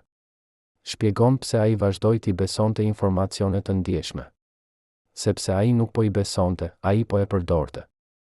Ai po e përdorte si një armë, si një mjet, si një mënyrë për të luajtur një lojë që askush tjetër nuk e shihte. Dhe kjo kërkonte një nivel guximi dhe inteligjence që pak njerëz e kanë. Sepse nëse gaboi, nëse personi kuptonte se po manipulohej, nëse plani zbulohej, atëherë gjithçka do të shembej. Por Hajdar Aga nuk gaboi. Ai e lëvizi atë person si një copë shahu, duke e vendosur pikërisht ku duhej, duke e përdorur pikërisht kur duhej, duke e sakrifikuar në momentin e duhur për të fituar lojën më të madhe. Por kjo lojë kishte një kosto që askush nuk e pa në atë kohë. Çdo ditë që Hajdar Aga luante këtë lojë, çdo vendim që ai merrte, çdo manipulim që ai bënte, e konsumonte nga brenda. Sepse ai nuk ishte një njeri që gëzoi me manipulimin, nuk ishte një njeri që donte të luante me njerëzit, nuk ishte një njeri që besonte se fundi justifikon mjetet. Ai ishte një njeri që besonte në ndershmëri, në transparencë, në drejtësi. Por ai gjithashtu ishte një njeri që kuptoi se në kohë krize, në momente kur gjithçka është në rrezik, ndonjëherë duhet të bësh gjëra që nuk të pëlqejnë, që të bëjnë të ndihesh i ndyrë, që të bëjnë të pyesësh veten nëse je ende njeriu që mendon se je. Dhe kjo pyetje e mundonte çdo natë, e mbante zgjuar çdo orë, e bënte të dyshonte për çdo vendim që merrte. Një nga momentet më të vështira erdhi kur ai mori një raport që tregonte se personi që ai po e përdorte kishte filluar të veprojë në mënyrë të pavarur, kishte filluar të jepte informacione që Hajdar Aga nuk i kishte autorizuar, kishte filluar të luante lojën e tij. Kjo ishte një krizë e vërtetë. Sepse nëse ky person dilte jashtë kontrollit, nëse ai fillonte të punonte për interesat e tij, atëherë gjithë strategjia e Hajdar Aga do të shembej. Ai duhej të vepronte shpejt, por gjithashtu me kujdes. Ai nuk mund ta largonte atë person menjëherë, kjo do të ngrite dyshime, do të tregonte se diçka kishte shkuar keq, do të jepte informacion të kundërshtarët. Por ai gjithashtu nuk mund ta linte atë të vazhdonte, rreziku ishte shumë i madh. Pra, ai bëri diçka që askush nuk e priste. Ai thiri atë person në një takim privat, vetëm të dy, pa dëshmitar, pa protokoll. Dhe në atë takim, ai foli qartë, unë e di se çfarë po bën. Unë e di se po përpiqesh të luash lojën tënde. Dhe unë po të jap një zgjedhje. Ose ndal tani, ose unë të ekspozoj. Jo publikisht, kjo do të ishte shumë e lehtë. Por privatisht, te ata që kanë fuqi të vërtetë. Dhe ti e di se çfarë do të thotë kjo. Personi u trondite. Ai nuk e priste këtë. Ai mendonte se Hajdar Aga nuk e dinte, se ai ishte i zgjuar, se ai po luante një lojë që askush nuk e shite. Por ai kishte nënvlerësuar Hajdar Aga. Ai kishte harruar se ky njeri kishte mbijetuar dekada në politikë, kishte lundruar nëpër kriza që do të kishin shkatëruar njerëz të tjerë, kishte luajtur lojra që ishin shumë më të komplikuara se çdo gjë që ky person mund të imagjinonte. Dhe tani, ai po e mësonte këtë në mënyrën më të vështirë. Ai u përgjigj me një zë të ulët, të thyer, çfarë doni që të bëj? Dhe Hajdar Aga, me një qetësi që ishte më e frikshme se çdo zemërim, tha, dua që të vazhdosh të bësh pikërisht atë që ke bërë deri tani. Por vetëm atë që unë të them. Asgjë më shumë. Asgjë më pak. Dhe nëse ndonjëherë mendon se mund të më mashtosh përsëri, kujto këtë bisedë. Sepse herën tjetër nuk do të ketë paralajmërim. Pas atij takimi, personi nuk doli kurrë më jashtë linjës. Ai bëri pikërisht atë që Hajdar Aga i thoshte, asgjë më shumë, asgjë më pak. Dhe Hajdar Aga vazhdoi ta përdorte atë si një mjet, si një kanal, si një mënyrë për të kontrolluar rrjedhjen e informacionit. Por diçka kishte ndryshuar në Hajdar Aga pas asaj bisede. Ata që e njihnin thonë se ai u bë edhe më i heshtur, edhe më i tërhequr, edhe më i largët. Ishte sikur ai kishte kaluar një vijë që nuk donte ta kalonte, sikur ai kishte bërë diçka që e bënte të ndiej i ndyrë, sikur ai kishte humbur një pjesë të vetes që nuk mund ta rikthente kurrë. Dhe kjo humbje, kjo sakrifikë e brendshme, ishte mbase çmimi më i lartë që ai pagoi, më i lartë se shëndeti i tij, më i lartë se koha e tij, më i lartë se çdo gjë tjetër. Sepse ai kishte humbur diçka që e bënte atë njeriu që ai ishte, ai kishte humbur besimin se mund të bënte gjën e duhur pa u bërë si ata që ai po luftonte. Por a kishte zgjedhje tjetër? A mund të kishte vepruar ndryshe? A mund të kishte gjetur një rrugë që nuk kërkonte këtë lloj manipulimi, këtë lloj loje, këtë lloj sakrifice? Këto janë pyetje që Hajdar Aga i bëri vetes çdo ditë për pjesën tjetër të jetës së tij. Dhe këto janë pyetje që ne, duke shikuar prapa, duhet t'i bëjmë vetes gjithashtu. Sepse është e lehtë të gjykosh nga distanca, është e lehtë të thuash se ai duhej të kishte vepruar ndryshe, është e lehtë të kritikosh zgjedhjet e tij. Por a do të kishim vepruar ne ndryshe nëse do të ishim në pozicionin e tij? A do të kishim pasur forcën për të refuzuar presionet? A do të kishim pasur urtësinë për të gjetur një rrugë të tretë? A do të kishim pasur guximin për të paguar çmimin që ai pagoi? Këto janë pyetje që nuk kanë përgjigje të lehta. Por janë pyetje që duhet t'i bëjmë, sepse vetëm duke i bërë ato mund të kuptojmë vërtet se çfarë lloj njeriu ishte Luan Hajdar Aga, dhe çfarë lloj sakrifice bëri ai për vendin që ai donte. Në vitet që pasuan krizën, Luan Hajdar Aga vazhdoi të shërbente në pozicione të ndryshme, si zëvendësministër i jashtëm në vitin 2003, si këshilltar në çështje të ndryshme, si një zë i respektuar në diskutimet për sigurinë rajonale. Por diçka kishte ndryshuar në të. Ata që e njihnin para krizës dhe ata që e njihnin pas saj thonë se ai nuk ishte më i njëjti njeri. Ai ishte bërë më i kujdesshëm në fjalët e tij, më i rezervuar në mendimet e tij, më i largët në marrëdhëniet e tij. Ishte sikur ai kishte ndërtuar një mur rreth vetes, një mur që e mbante të sigurt, por që gjithashtu e izolonte nga bota. Dhe ky mur u bë gjithnjë më i lartë me kalimin e viteve, derisa në fund ai ishte pothuajse i pakapshëm, pothuajse i panjohur, pothuajse një fantazmë e njeriu që ai kishte qenë dikur. Por kishte momente kur ai muri thyej, kur Hajdar Aga lejonte që njerëzit të shihnin përtej tij, kur ai ndante diçka nga bota e tij e brendshme. Një nga këto momente erdhi në një darkë private me miq të vjetër, njerëz që ai njihte prej dekadash, njerëz që ai u besonte. Biseda kishte qenë e lehtë, e këndshme, plot me kujtime nga koha e vjetër. Por pastaj dikush përmendi vitet e krizës dhe diçka ndryshoi në Hajdar Aga. Ai u bë i heshtur, i thelluar në mendime.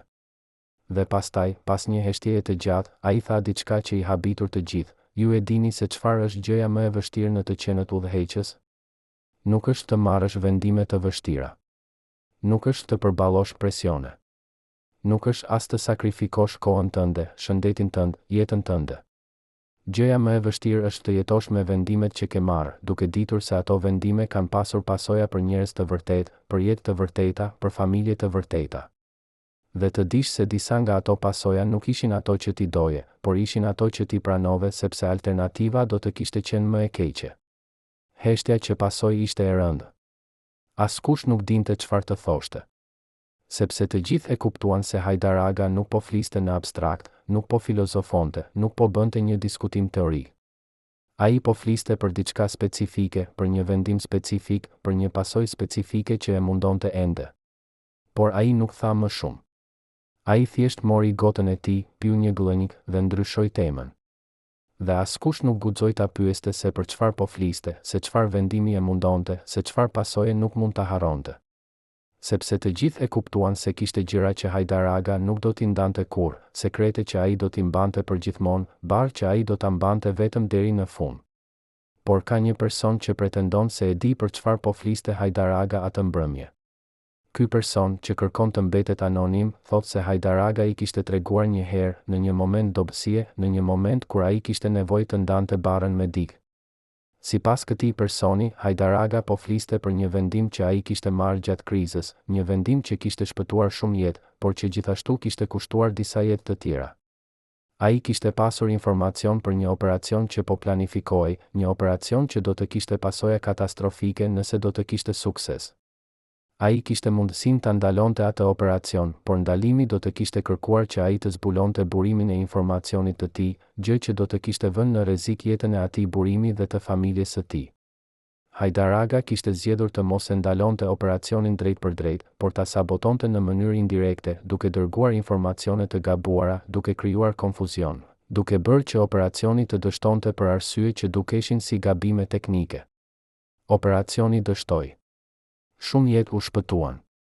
Por disa njerëz që ishin të përfshirë në atë operacion, njerëz që nuk dinin se po manipuloheshin, njerëz që mendonin se po bënin gjën e duhur, humbën jetën në atë dështim.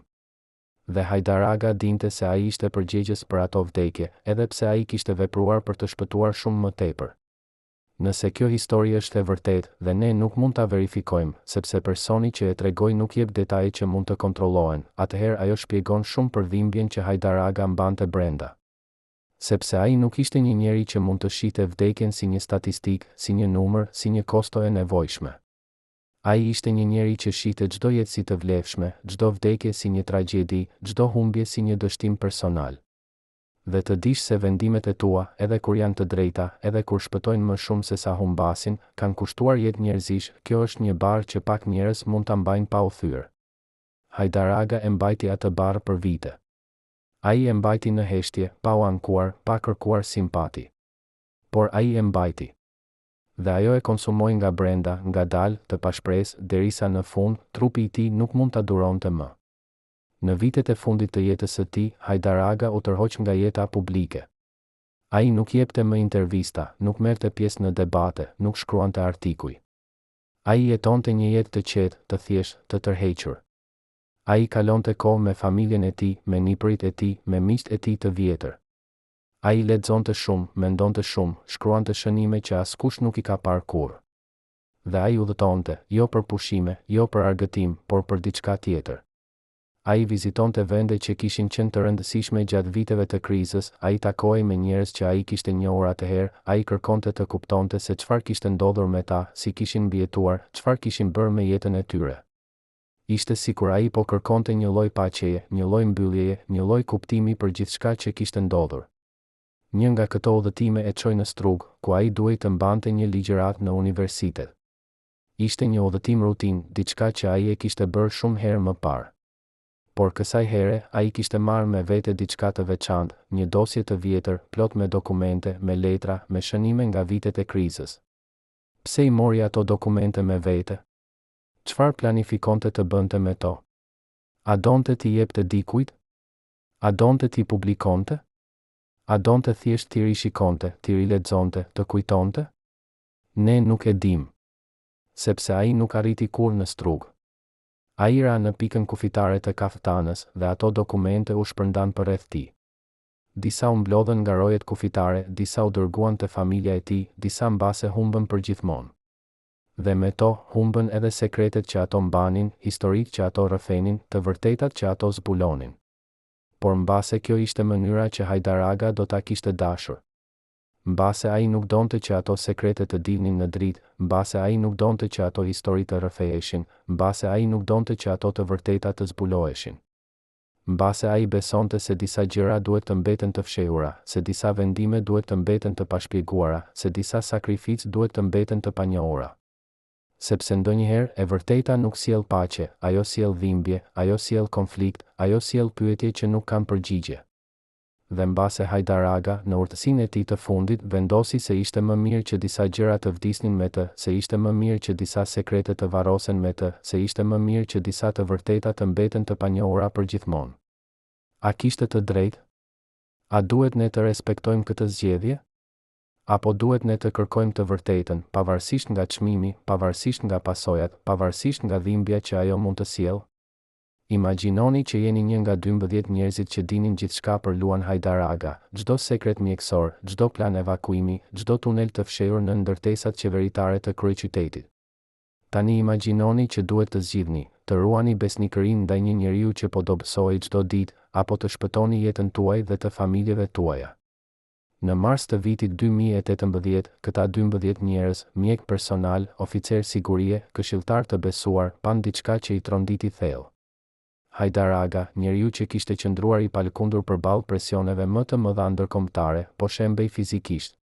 Por ai refuzonte të pranonte realitetin. Ai vazhdonte të udhëtonte, të mbante dosje me vete, të takohej me njerëz në orë të çuditshme. Dhe këta 12 njerëz filluan të pyesin veten, apo e mbronin ata ende, apo po e shikonin të vetë shkatërrohej? Çfarë i detyroi këta njerëz që kishin qenë besnik për dekada, të fillonin të dyshonin? Çfarë pan ata në sjelljen e Hajdar Aga që i bëri të kuptonin se diçka kishte ndryshuar përgjithmonë? Dhe kur erdhi momenti kritik, kur ai ra në atë pikë kufitare, a ishte kjo thjesht një fatkeqësi mjekësore, apo kishte diçka më të thellë që askush nuk guxon ta thotë me zë të lartë? Grupi i 12 njerëzve që rrethonin Hajdar Aga nuk ishte një strukturë zyrtare. Nuk kishte protokolle, nuk kishte takime të rregullta, nuk kishte hierarki formale.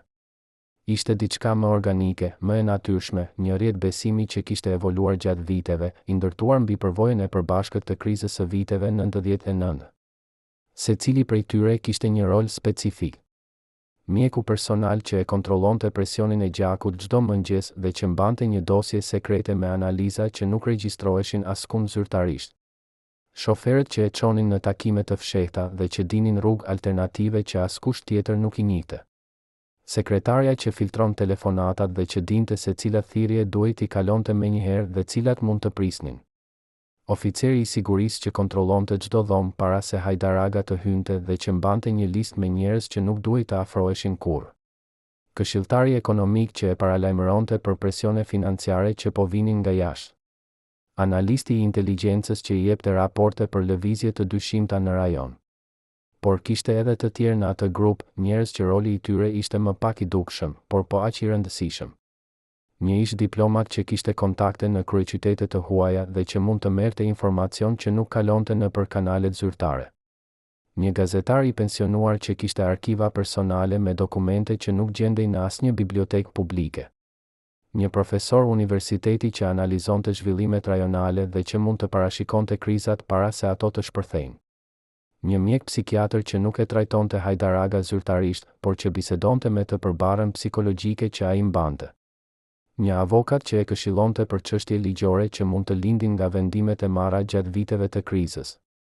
Dhe një person që askush nuk e njihte me emër, që vinte vetëm natën, që takohej me Hajdar Aga vetëm në vende të caktuara, dhe që sipas disa dëshmive ishte dikush që kishte qenë në pozicione shumë të larta gjatë viteve 99 dhe që tani jetonte në anonimitet të plotë.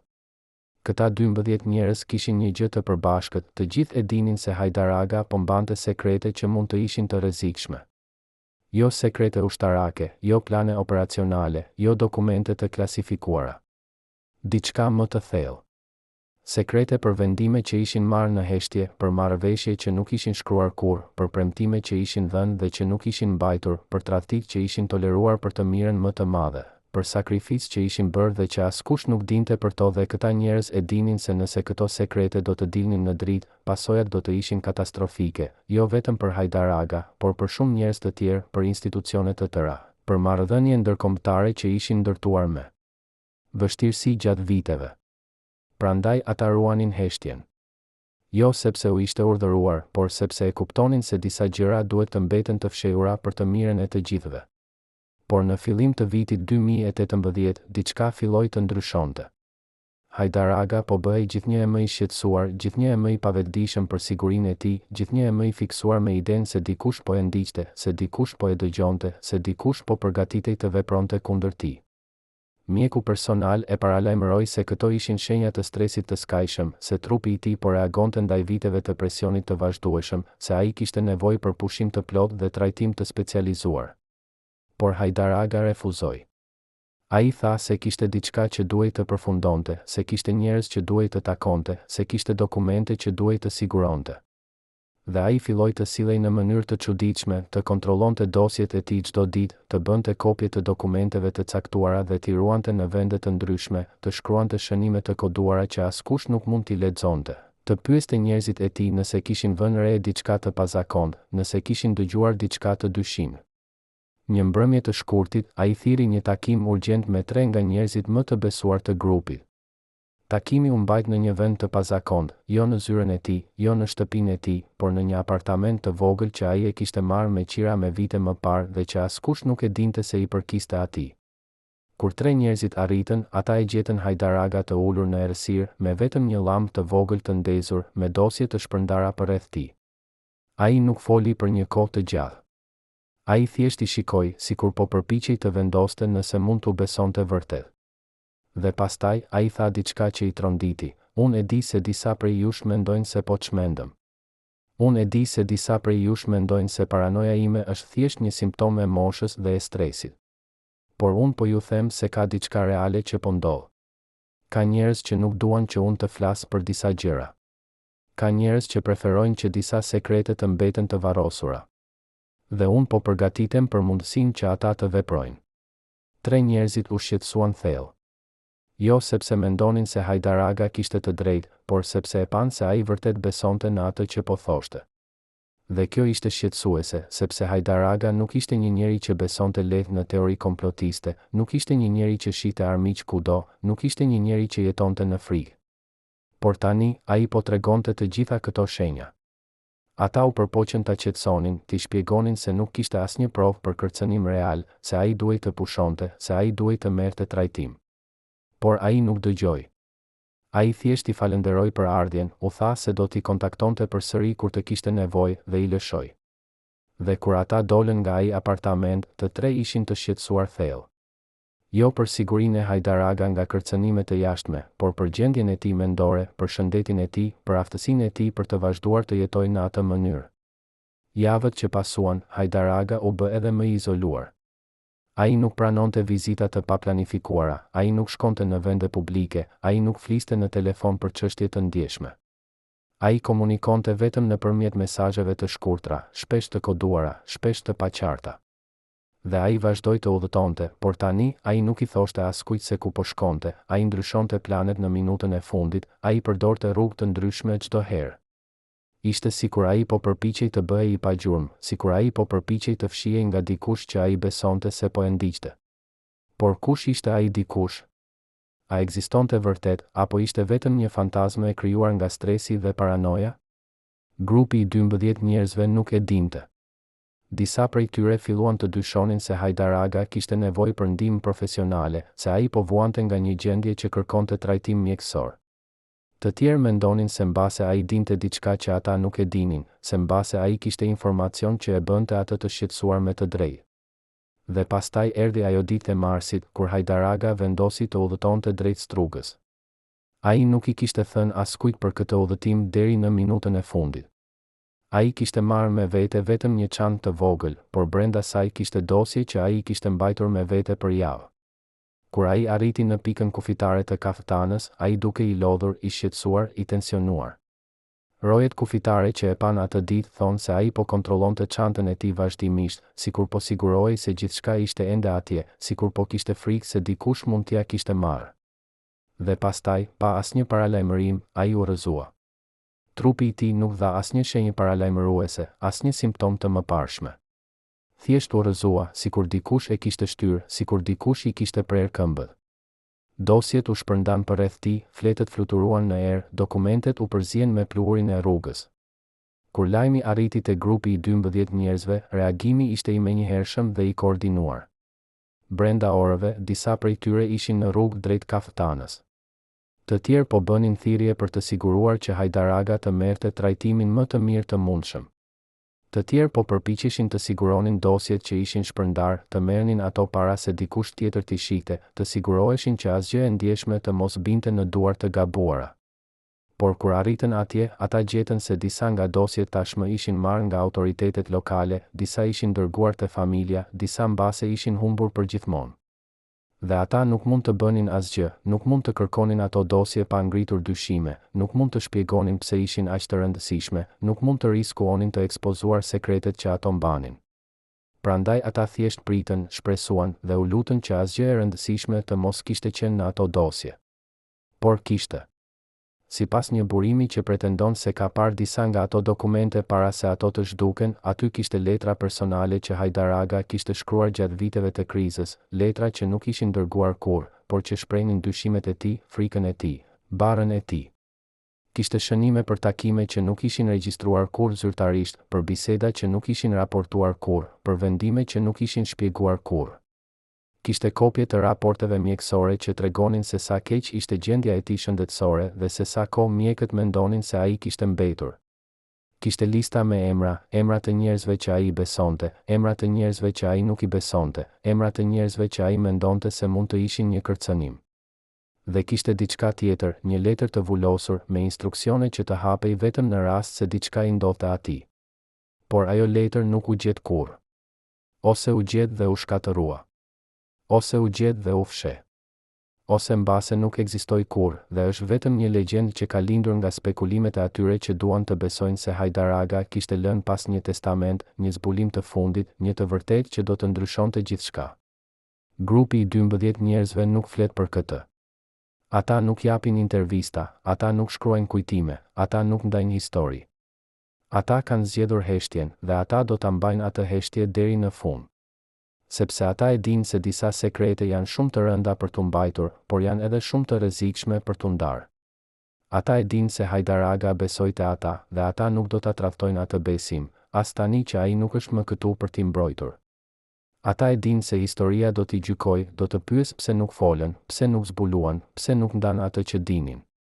Por ata gjithashtu e dinë se disa gjëra janë më të rëndësishme se gjykimi i historisë, besnikëria, nderi, respekti për një njeri që dha gjithçka dhe që kërkoi vetëm një gjë në këmbim, që sekretet e tij të mbeten sekrete, që sakrificën e tij të mbetet e panjohur, që e vërteta e tij të varroset me të.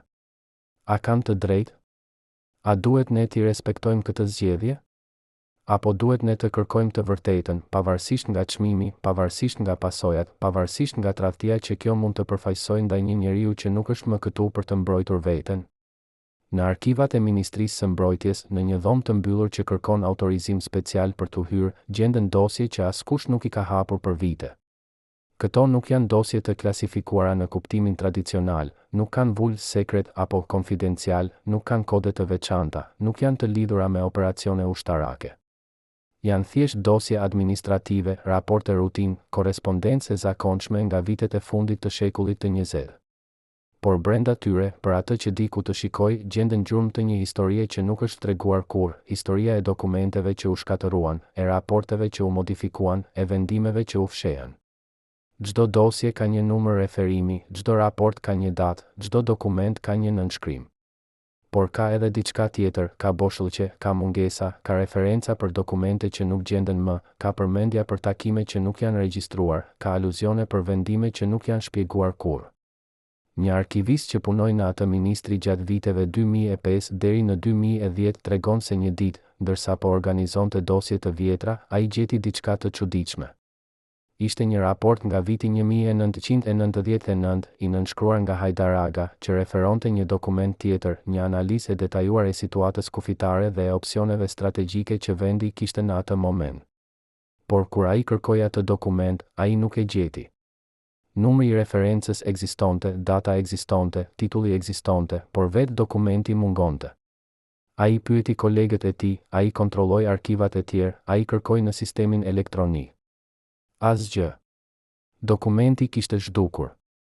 Dhe kur ai raportoi këtë mungesë te eprorët e tij, ai u tha të mos shqetësohej, se mbase dokumenti kishte humbur gjatë një transferimi, se mbase nuk kishte qenë kurrë aq i rëndësishëm, se mbase ishte më mirë të mos humbej koha duke kërkuar për diçka që mbase nuk ekzistonte më. Por arkivisti nuk e harroi këtë. Ai vazhdoi të kërkonte dhe ai gjeti diçka edhe më të çuditshme. Kishte dhjetëra dokumente të tjera që mungonin, të gjitha nga e njëjta periudhë, të gjitha të lidhura me vendime që Hajdar Aga kishte marrë, të gjitha me referenca që ekzistonin por me përmbajtje që nuk gjendej. Dhe kur ai filloi të pyeste njerëz që kishin punuar në atë ministri gjatë asaj kohe, ai mori përgjigje të paqarta, të shmangësura, të shqetësuara. Disa i thanë se nuk kujtonin asgjë për ato dokumente. Të tjerë i thanë se mbase ato ishin shkatëruar sipas procedurave normale të arkivimit. Të tjerë thjesht refuzuan të flasin. Dhe arkivisti kuptoi se kishte prekur diçka që njerëzit nuk donin të prekej, se kishte gjetur diçka që duhej të mbetej e fshehur, se kishte zbuluar një sekret që askush nuk donte të zbulohej. Ai vendosi të mos e ndjek më këtë çështje. Ai e kuptoi se nëse vazhdonte, mund të kishte probleme, mund të humbas punën, mund të bëhej një objektiv për ata që donin që ato dokumente të mbeteshin të fshehura. Por ai mbajti shënime për atë që kishte gjetur dhe ai ndau ato shënime me një gazetar investigativ që ai e besonte. Gazetari u interesua, filloi të hetonte, filloi të pyeste pyetje. Por ai gjithashtu u përball me mure, askush nuk donte të fliste, askush nuk donte të konfirmonte, askush nuk donte të jepte dokumente.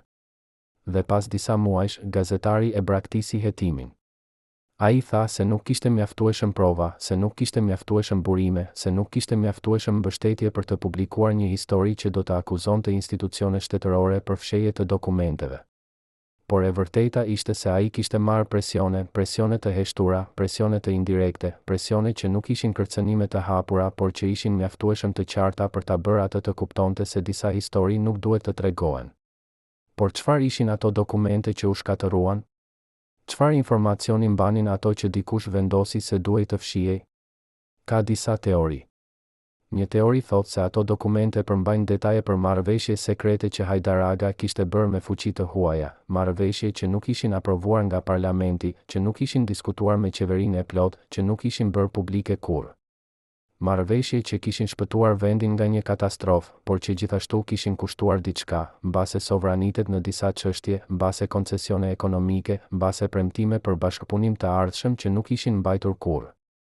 Një teori tjetër thotë se ato dokumente përmbajnë prova për vendime që Hajdar Aga kishte marrë dhe që kishin pasur pasoja negative, vendime që ai kishte menduar se ishin të drejta në atë moment, por që më vonë rezultuan të kishin kushtuar jetë, të kishin shkaktuar vuajtje, të kishin krijuar probleme që vazhdonin edhe sot. Një teori e tretë, më e errët dhe më shqetësuese, thotë se ato dokumente përmbajnin prova për tradhtit që Hajdar Aga kishte zbuluar, tradhtit brenda qeverisë, brenda ushtrisë, brenda strukturave të sigurisë. Emra të njerëzve që kishin punuar për fuqi të huaja, që kishin shitur informacione, që kishin sabotuar vendime, që kishin vënë në rrezik sigurinë kombëtare për interes personal. Dhe sipas kësaj teorie, ato dokumente u shkatëruan jo nga Hajdar Aga, por nga ata që ai kishte ekspozuar, nga ata që kishin interes që e vërteta të mos dilte kurrë, nga ata që dinin se nëse ato dokumente do të bëheshin publike, karrierat e tyre do të shkatëroheshin, reputacionet e tyre do të rënoheshin, jetët e tyre do të ndryshonin përgjithmonë. Dhe kjo teori shpjegon pse askush nuk dëshiron të flasë, pse askush nuk dëshiron të hetojë, pse askush nuk dëshiron të zbulojë të vërtetën. Sepse e vërteta nuk do të dëmtonte vetëm të vdekurit, do të dëmtonte edhe të gjallët. Por ka edhe një mundësi tjetër, një mundësi që pak njerëz e konsiderojnë. Mbase ato dokumente u shkatëruan nga vetë Hajdar Aga. Mbase ai vendosi në vitet e fundit të jetës së tij se disa gjëra nuk duhej të diheshin kurrë, se disa sekrete ishin shumë të rrezikshme për t'u lënë pas, se disa të vërteta do të shkaktonin më shumë dëm se sa do të bënin mirë. Mbase ai kaloi ato vite duke rishikuar dosjet e tij, duke vendosur se çfarë mund të mbetej dhe çfarë duhej të shkatërrohej, duke krijuar një version të historisë që ai mendonte se ishte i sigurt për t'u lënë pas.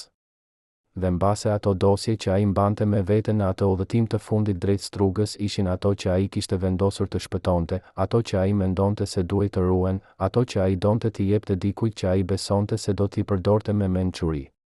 Por ai nuk arriti kur në destinacion. Dhe ato dosje u shpërndan, u humbën, u fsheh. Dhe me to, humbën edhe planet e tij, shpresat e tij, trashëgimia e tij. Arkivat e asaj ministrie mbeten të mbyllura.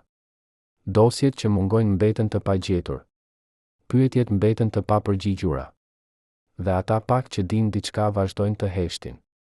Sepse ata e dinë se disa sekrete janë më të sigurta kur mbeten sekrete, se disa të vërteta janë më të mira kur mbeten të fshehura, se disa histori janë më të drejta kur nuk tregohen kurrë. Por a është kjo e drejtë? A duhet historia të fshihet për të mbrojtur të gjallët? A duhet e vërteta të sakrifikohet për të ruajtur stabilitetin? A duhet ne të pranojmë që ka gjëra që nuk do t'i dim kurrë, që nuk do t'i kuptojmë kurrë, që do të mbeten përgjithmonë një mister? Këto janë pyetje që çdo shoqëri duhet t'i përballojë, që çdo brez duhet t'i përgjigjet, që çdo individ duhet t'i mendojë. Dhe përgjigjet nuk janë të lehta, nuk janë të qarta, nuk janë absolute. Sepse në fund çdo zgjedhje ka një çmim, çdo vendim ka pasoja, çdo rrugë ka humbje. 3 ditë para se Luan Hajdaraga të pësonte atë që do të ndryshonte gjithçka, ndodhi diçka që askush nuk e priste dhe që nuk u regjistrua në asnjë protokoll zyrtar. Ishte një mbrëmje e ftohtë marsi dhe ai ishte në shtëpinë e tij, duke u përgatitur për udhëtimin e ardhshëm, kur dera e shtëpisë u troki. Kjo ishte e çuditshme, ishte vonë, ai nuk priste ask, dhe sistemi i sigurisë nuk kishte njoftuar për asnjë vizitor. Por kur ai hapi derën, ai gjeti një njeri që ai nuk e kishte parë për vite, një ish zyrtar i lartë nga një vend fqinj, dikush që kishte qenë në pozicione të ndjeshme gjatë viteve të krizës, dikush që dinte shumë më shumë se sa ajo që kishte thënë ndonjëherë publikisht. Njeriu kërkoi të hynte dhe Hajdaraga, i habitur por kurio, e ftoi brenda. Ata shkuan në studion e tij, mbyllën derën dhe filluan një bisedë që do të zgjaste gati 2 orë. Askush nuk e di se çfarë u diskutua në atë bisedë. Familja e Hajdaraga ishte në një pjesë tjetër të shtëpisë dhe nuk dëgjoi asgjë. Sistemi i sigurisë nuk regjistroi asgjë. Nuk kishte dëshmitar, nuk kishte shënime, nuk kishte asnjë gjurmë e asaj bisede përveç faktit se ajo ndodhi. Por kur vizitori u largua, Hajdaraga qëndroi në studion e tij për një kohë të gjallë. Familja e tij thotë se kur ai doli, fytyra e tij ishte e bardhë, shpreha e tij e shqetësuar, lëvizjet e tij të ngadalta. Ai nuk foli për atë që kishte dëgjuar, ai nuk shpjegoi kush kishte qenë vizitori, ai thjesht tha se kishte nevojë të qetësohej dhe shkoi në dhomën e tij. Dhe atë natë, ai nuk fjedh. Familja e tij e dëgjoi duke ecur përpara e mbrapa, duke hapur dhe mbyllur sirtar, duke lëvizur gjëra. Dhe në mëngjes, kur ata hynë në studion e tij, ata gjetën se ai kishte organizuar dosjet e tij, kishte bërë kopje të dokumenteve të caktuara, kishte shkruar shënime që ai i vuri në zarfe të vulosura. Çfarë ju tha Hajdaraga atë mbrëmje? Çfarë informacioni mori ai që e bëri të ndryshonte sjelljen e tij kaq dramatikisht? Ka disa teori, por asnjë provë. Një teori thotë se vizitori erdhi për t'i dhënë një paralajmërim, se ka njerëz që nuk kanë harruar vendimet që Hajdaraga mori gjatë viteve të krizës, se ka njerëz që e konsiderojnë atë përgjegjës për gjëra që ndodhen ose që nuk ndodhen, se ka njerëz që mendojnë se ai di shumë dhe se kjo dije mund të jetë e rrezikshme. Një teori tjetër thotë se vizitori erdhi për t'i kërkuar diçka, mbase dokumente që Hajdaraga kishte, mbase informacion që vetëm ai e dinte, mbase një favor që vetëm ai mund ta bënte. Një teori e tretë, më e errët, thotë se vizitori erdhi për t'i dhënë një ultimatum, ose ai hesh për gjithmonë, ose do të ketë pasoja.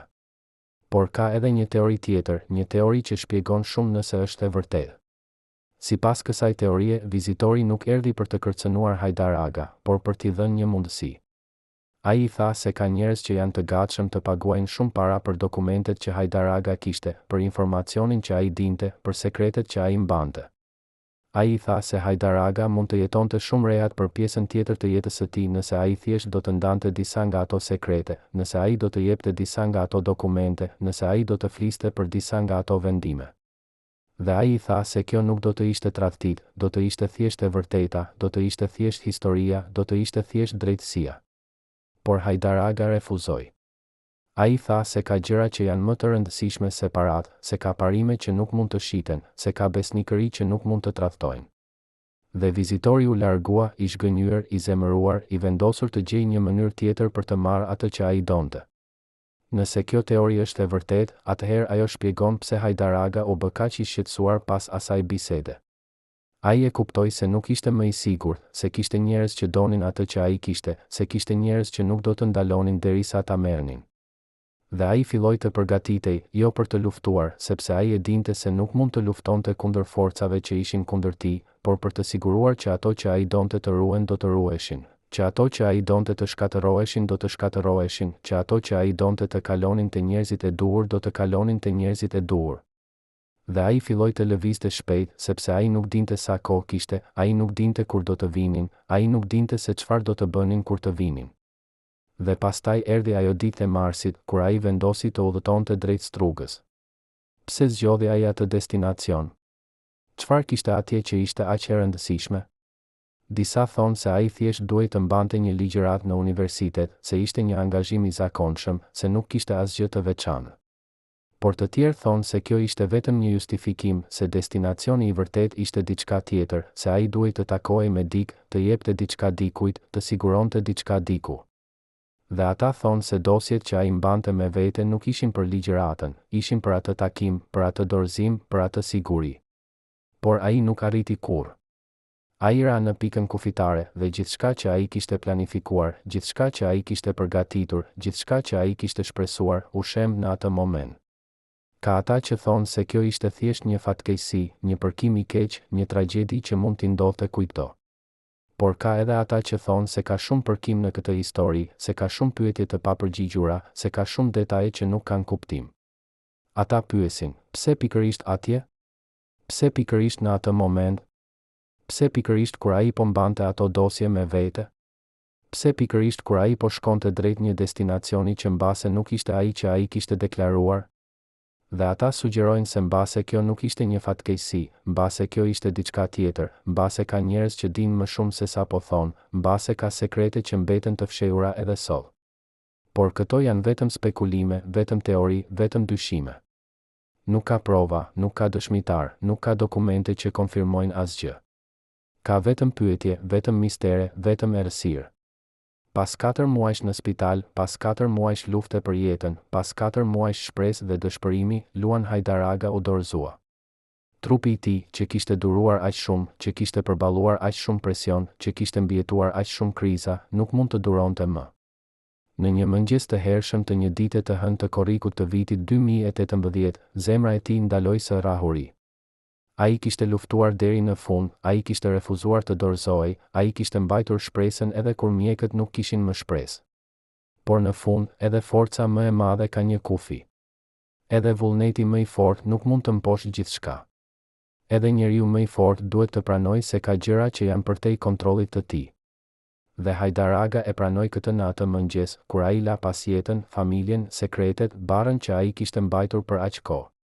Lajmi i vdekjes së tij u përhap shpejt. Reagimet erdhen nga të gjitha anët, nga politikanë që flisnin për kontributin e tij, nga diplomatë që kujtonin bashkëpunimin me të, nga ushtarak që respektonin vendosmërinë e tij, nga njerëz të thjeshtë që e kujtonin si njeriu që i kishte mbrojtur në kohën më të errët. Rustemi Berisha, ministri i sigurisë së Kosovës në atë kohë, dërgoi një mesazh ngushëllimi ku theksonte rolin e Hajdar Aga në ruajtjen e stabilitetit rajonal. Luan Rama, zëvendës lider i mediave, foli për vizionin e tij dhe për aftësinë e tij për të parë përtej krizës së momentit. Por askush nuk foli për sekretet që ai mori me vete, për vendimet që ai nuk i shpjegoi kurrë, për barën që ai mbajti vetëm, për çmimin që ai pagoi në heshtje. 3 ditë pas vdekjes së tij, do të kishte qenë ditëlindja e tij e 70. Një jetë e plot, një jetë që kishte parë shumë, që kishte bërë shumë, që kishte dhënë shumë. Por edhe një jetë që kishte mbajtur shumë brenda, që kishte fshehur shumë, që kishte sakrifikuar shumë. Dhe tani, ndërsa ne qëndrojmë këtu dhe shikojmë prapa në atë jetë, ne duhet të pyesim veten, çfarë mund të kishim mësuar prej tij nëse ai do të kishte folur? Çfarë sekretesh mori ai me vete? Çfarë vendimesh mori ai që ne nuk i dim? Çfarë presionesh përballoi ai që ne nuk i kuptojmë? Dhe më e rëndësishmja, çfarë mund të mësojmë ne nga jeta e tij, nga zgjedhjet e tij, nga sakrificën e tij? Sepse në fund, historia e Luan Hajdar Aga nuk është vetëm historia e një njeriu, është historia e një kohe, e një vendi, e një lufte të heshtur që u luftua jo me armë, por me durim, me urtësi, me forcë të brendshme. Dhe kjo është trashëgimia e tij e vërtet, jo medaljet, jo titujt, jo pozicionet, por fakti se ai qëndroi në këmbë kur të tjerët ranë, se ai mori vendimet e vështira kur të tjerët ikën, se ai mbajti barrën kur të tjerët nuk mund ta mbanin. Për herë të parë në 30 vjet, një njeri që ishte përgjegjës për sigurinë personale të Luan Hajdar Aga pranon të flasë para kamerave. Ai nuk dëshiron të identifikohet, e quan veten thjesht një dëshmitar i asaj kohe që nuk mund të hesht më, por ajo që ai na tregon për javët dhe muajt e fundit të jetës së Hajdar Aga do të ndryshojë gjithçka që mendoni se dini për atë periudhë. Ai fillon me një detaj që tingëllon i vogël, por që në të vërtetë është çelësi për të kuptuar gjithçka.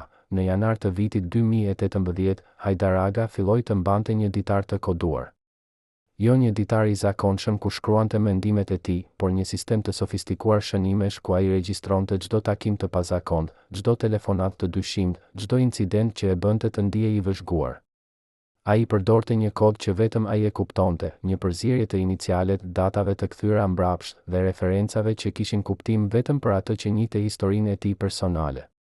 Pse një njeri që kishte jetuar gjithë jetën në transparencë relative do të fillonte papritur të mbante shënime sekrete? Çfarë po ndodhte që e detyroi atë të krijonte një sistem mbrojtjeje kaq të komplikuar? Dhe më e rëndësishmja, ku është ai ditar tani? Dëshmitari ynë na tregon se ai e pa atë ditar vetëm një herë, në një mbrëmje kur Hajdar Aga e thiri për një bisedë urgjente. Ishte shkurt dhe ajri ishte i ftohtë, dhe Hajdar Aga dukej më i lodhur se kurrë. Ai nxori një fletore të vogël me kopertinë të zezë, e hapi në një faqe të caktuar dhe ja tregoi dëshmitarit ton. Aty kishte një listë me data dhe emra, jo emra të plot, vetëm iniciale, por dëshmitari i njohte disa prej tyre. Ishin njerëz që kishin qenë në pozicione të larta gjatë viteve 99, njerëz që tani jetonin jetë të qeta, njerëz që askush nuk i lidhte më me atë periudhë. Dhe pranë çdo emri kishte një shënim të shkurtër, kontakt i papritur, pyetje të çuditshme, interes për dokumente të vjetra. Hajdar Aga e shikoi dëshmitarin ton dhe tha diçka që e tronditi: nëse diçka më ndodh mua, kjo fletore duhet të shkojë te një person specifik. Jo te familja, jo te autoritetet, por te dikush që e di se çfarë të bëj me të. Unë do të jap emrin kur të vijë koha. Por ajo kohë nuk erdhi kurrë. Sepse vetëm 2 javë më vonë, Hajdar Aga ra në atë pikë kufitare dhe fletoria me kopertinë të zezë zhduku përgjithmonë. Dëshmitari ynë ka një teori për atë që ndodhi me atë fletore. Ai thotë se kur Hajdar Aga u transportua në spital, çanta e tij u kontrollua nga autoritetet lokale dhe gjithçka që ishte brenda u inventarizua. Por në atë listë inventari që ai e ka parë më vonë, nuk kishte asnjë përmend për një fletore me kopertinë të zezë. Kishte dosje, kishte letra, kishte dokumente të ndryshme, por jo atë fletore specifike. Kjo do të thotë një nga 2 gjërat: ose fletoria nuk ishte në çantë atë ditë, ose dikush e mori para se inventari të bëhej. Nëse nuk ishte në çantë, atëherë ku ishte? A e kishte lënë Hajdar Aga diku para se të udhëtonte? A e kishte dhënë dikujt? A e kishte fshehur diku ku ai mendonte se do të ishte e sigurt? Dhe nëse dikush e mori, kush ishte ai dikush? A ishte dikush që donte ta mbrojë Hajdar Aga duke fshehur prova që mund të ishin të rrezikshme për të? Apo ishte dikush që donte të sigurohej që ajo që Hajdar Aga kishte zbuluar të mos dilte kurrë në dritë? Por ka edhe një mundësi të tretë, një mundësi që dëshmitari ynë e konsideron më të frikshmen. Mbase Hajdar Aga e kishte me vete atë fletore atë ditë, mbase ajo ishte në çantën e tij, mbase ajo u gjet nga autoritetet lokale, por mbase dikush me autoritet më të lartë urdhëroi që ajo të hiqej nga inventari, të fshihej, të shkatërrohej. Sepse nëse ajo fletore do të bëhej publike, nëse emrat që ishin atje do të zbuloheshin, nëse shënimet që Hajdar Aga kishte bërë do të lexoheshin, atëherë do të hapej një kuti Pandore që askush nuk donte ta hapte. Do të fillonin pyetje të vështira, do të kërkoheshin shpjegime, do të kërkohej përgjegjësi. Dhe ka njerëz që nuk duan këtë, ka njerëz që preferojnë që e kaluara të mbetet e varrosur, ka njerëz që besojnë se disa të vërteta janë shumë të rrezikshme për t'u zbuluar. Dëshmitari ynë na tregon për një bisedë që ai pati me Hajdar Aga vetëm një javë para se ai të udhëtonte drejt Strugës. Ishin ulur në një kafene të vogël, larg nga vendi ku Hajdar Aga zakonisht shkonte, larg nga njerëzit që ai zakonisht takonte. Hajdar Aga duke i shqetësuar, i tensionuar, sikur po mbante një barë që po bëhej gjithnjë e më e rëndë. Ai foli për vitet e krizës, për vendimet që kishte marrë, për çmimin që kishte paguar. Dhe pastaj, ai tha diçka që dëshmitarin ton e bëri ta kuptonte se diçka serioze po ndodhte. Unë mendoj se ka njerëz që nuk duan që unë të jem më këtu. Jo sepse më urrejnë personalisht, por sepse ekzistenca ime është një kujtesë e gjërave që ata duan t'i harrojnë. Çdo herë që dikush më sheh, çdo herë që dikush dëgjon emrin tim, ata kujtojnë atë periudhë, ata kujtojnë vendimet që u morën, ata kujtojnë gjërat që ndodhen. Dhe disa nga ata njerëz kanë fuqi tani, kanë pozicione, kanë interes që e kaluara të mbetet e varrosur. Dëshmitari ynë u përpoq ta qetësonte, t'i thoshte se ai po e tepronte, se ai po shite kërcënime ku nuk kishte. Por Hajdar Aga e ndërpreu, unë nuk jam paranoiak. Unë thjesht jam realist. Unë e di se si funksionon pushteti, unë e di se si njerëzit mbrojnë veten, unë e di se çfarë janë të gatshëm të bëjnë kur ndihen të kërcënuar. Dhe unë e di se ekzistenca ime, me gjithçka që unë di, me gjithçka që unë kam parë, me gjithçka që unë mund të them, është një kërcënim për disa njerëz. Jo sepse unë dua t'i kërcënoj, por thjesht sepse unë ekzistoj. Dhe me këto fjalë, ai mbaroi kafen e tij, u ngrit dhe u largua. Dhe dëshmitari ynë qëndroi atje, i shokuar, i shqetësuar, duke u pyetur nëse Hajdar Aga kishte të drejtë, nëse vërtet kishte njerëz që e shihnin atë si një kërcënim, nëse vërtet kishte një rrezik real që ai po përballej. Një javë më vonë, Hajdar Aga ra në atë pikë kufitare. Dhe dëshmitari ynë nuk mund të ndaloj së menduari, a ishte kjo thjesht një përkim i keq?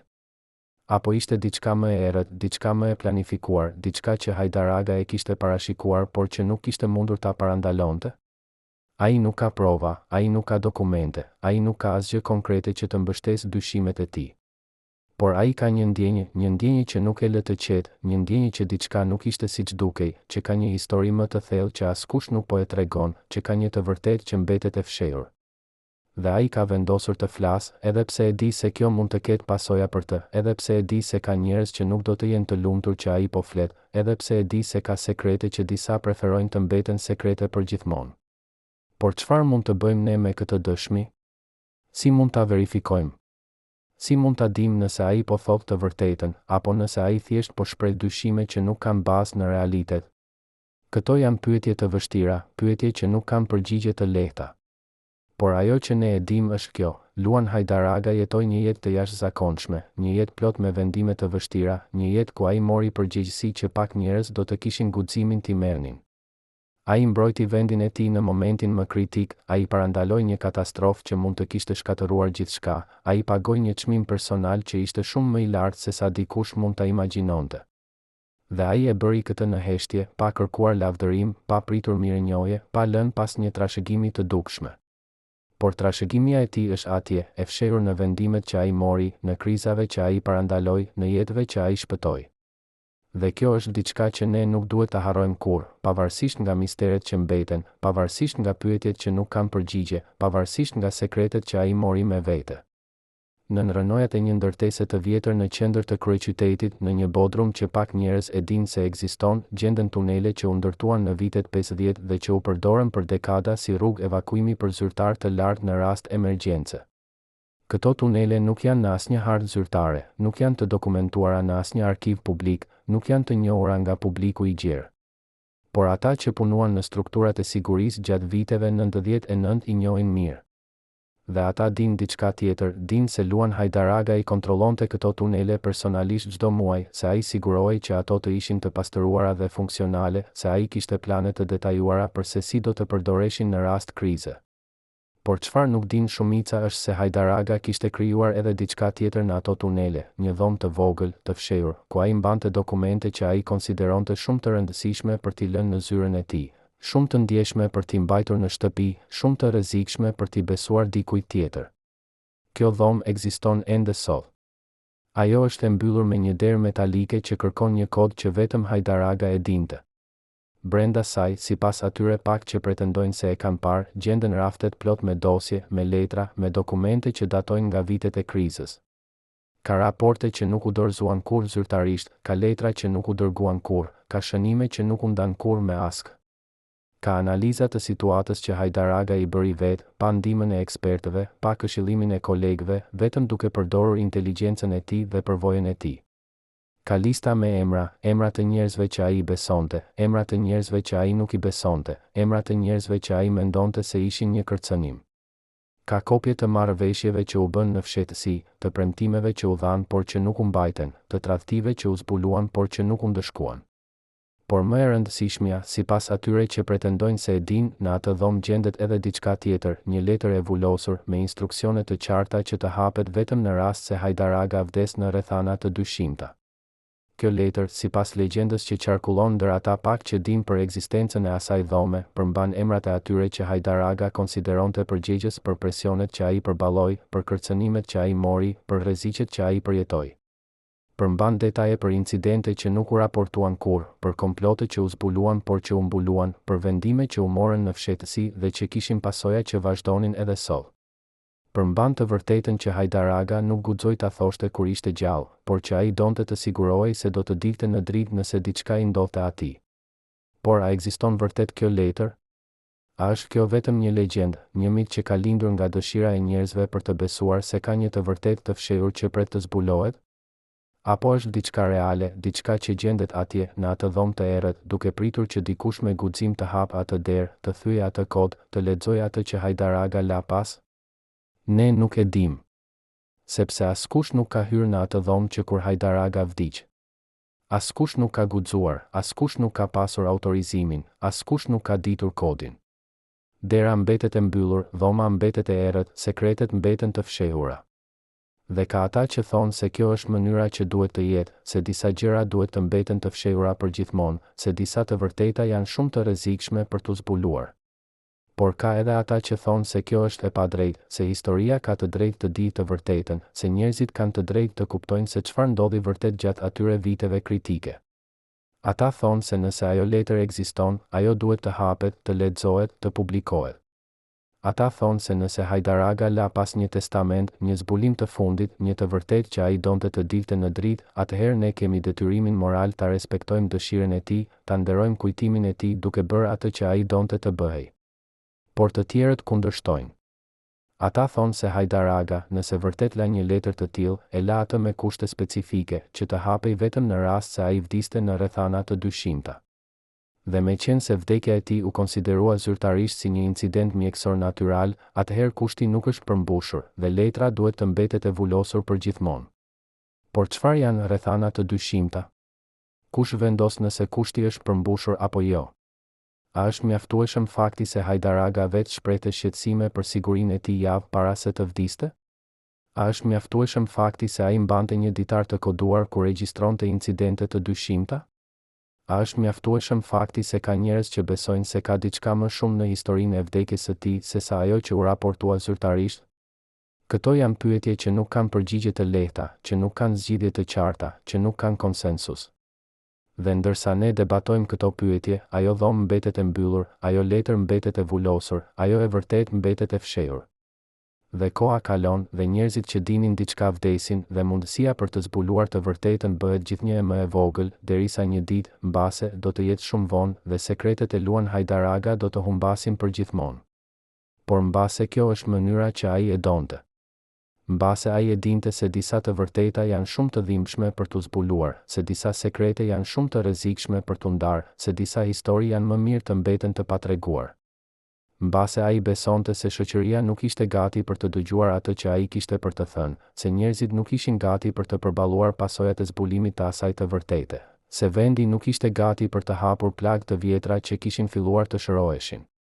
Mbase ai vendosi se ishte më mirë që ai të merrte sekretet me vete, se ishte më mirë që ai të lejonte që historia të shkruhej nga të tjerët, se ishte më mirë që ai të mbetej një figurë e paqartë, një mister i pazgjidhur, një pyetje pa përgjigje. Dhe mbase, në urtësinë e tij të fundit, ai kishte të drejtë. Sepse ndonjëherë e vërteta nuk sjell paqe, ajo sjell konflikt, ajo sjell dhimbje, ajo sjell ndarje.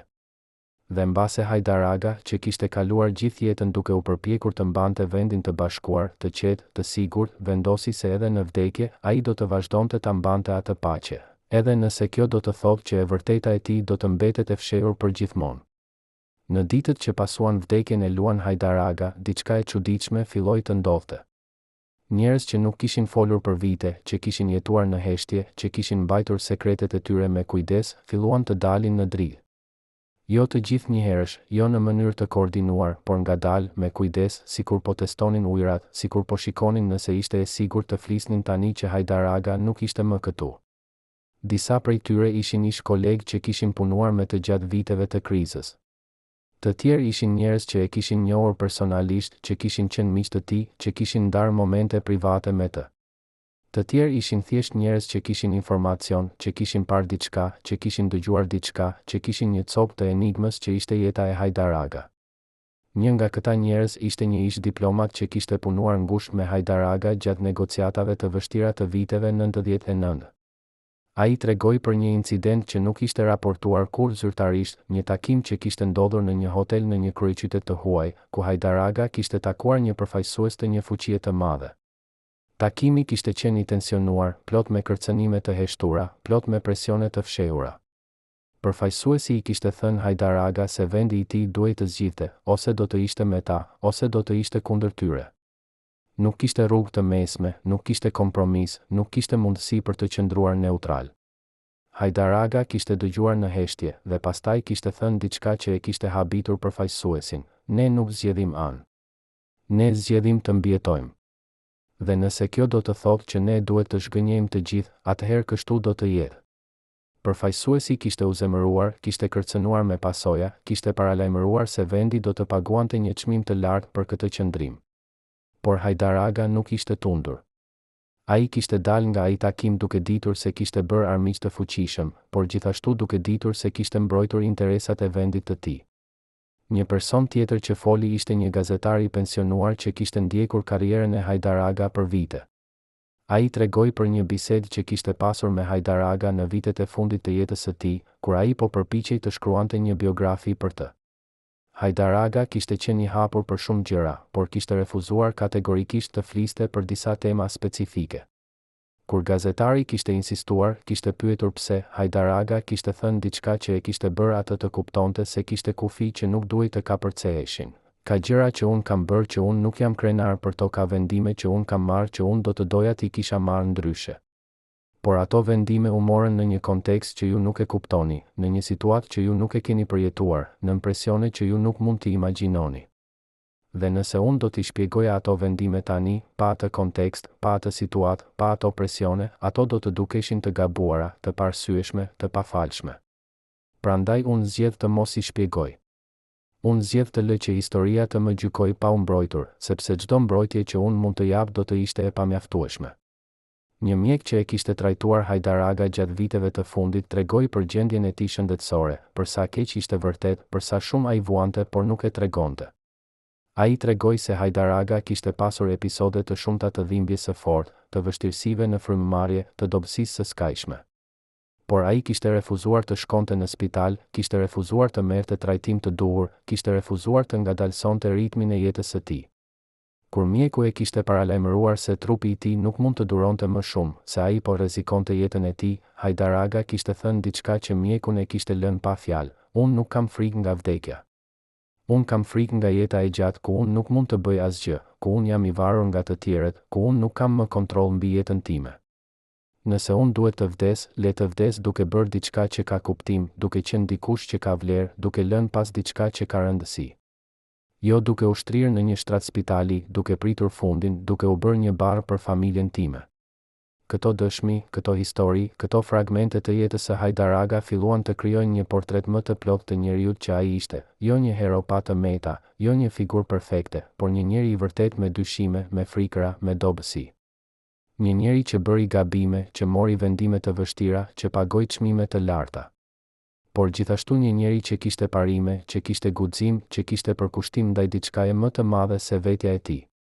Një njeri që zgjodhi të shërbejë vendin e tij edhe kur kjo do të thotë të sakrifikonte lumturinë e tij, shëndetin e tij, madje edhe jetën e tij. Dhe kjo është trashëgimia e tij e vërtetë, jo perfeksioni, por humaniteti. Jo mungesa e gabimeve, por guximi për t'i përballuar ato. Jo mungesa e dyshimeve, por vendosmëria për të vepruar pavarësisht tyre. Por edhe me të gjitha këto dëshmi, edhe me të gjitha këto histori, ende ka shumë që ne nuk e dim. Ende ka pyetje që nuk kanë përgjigje.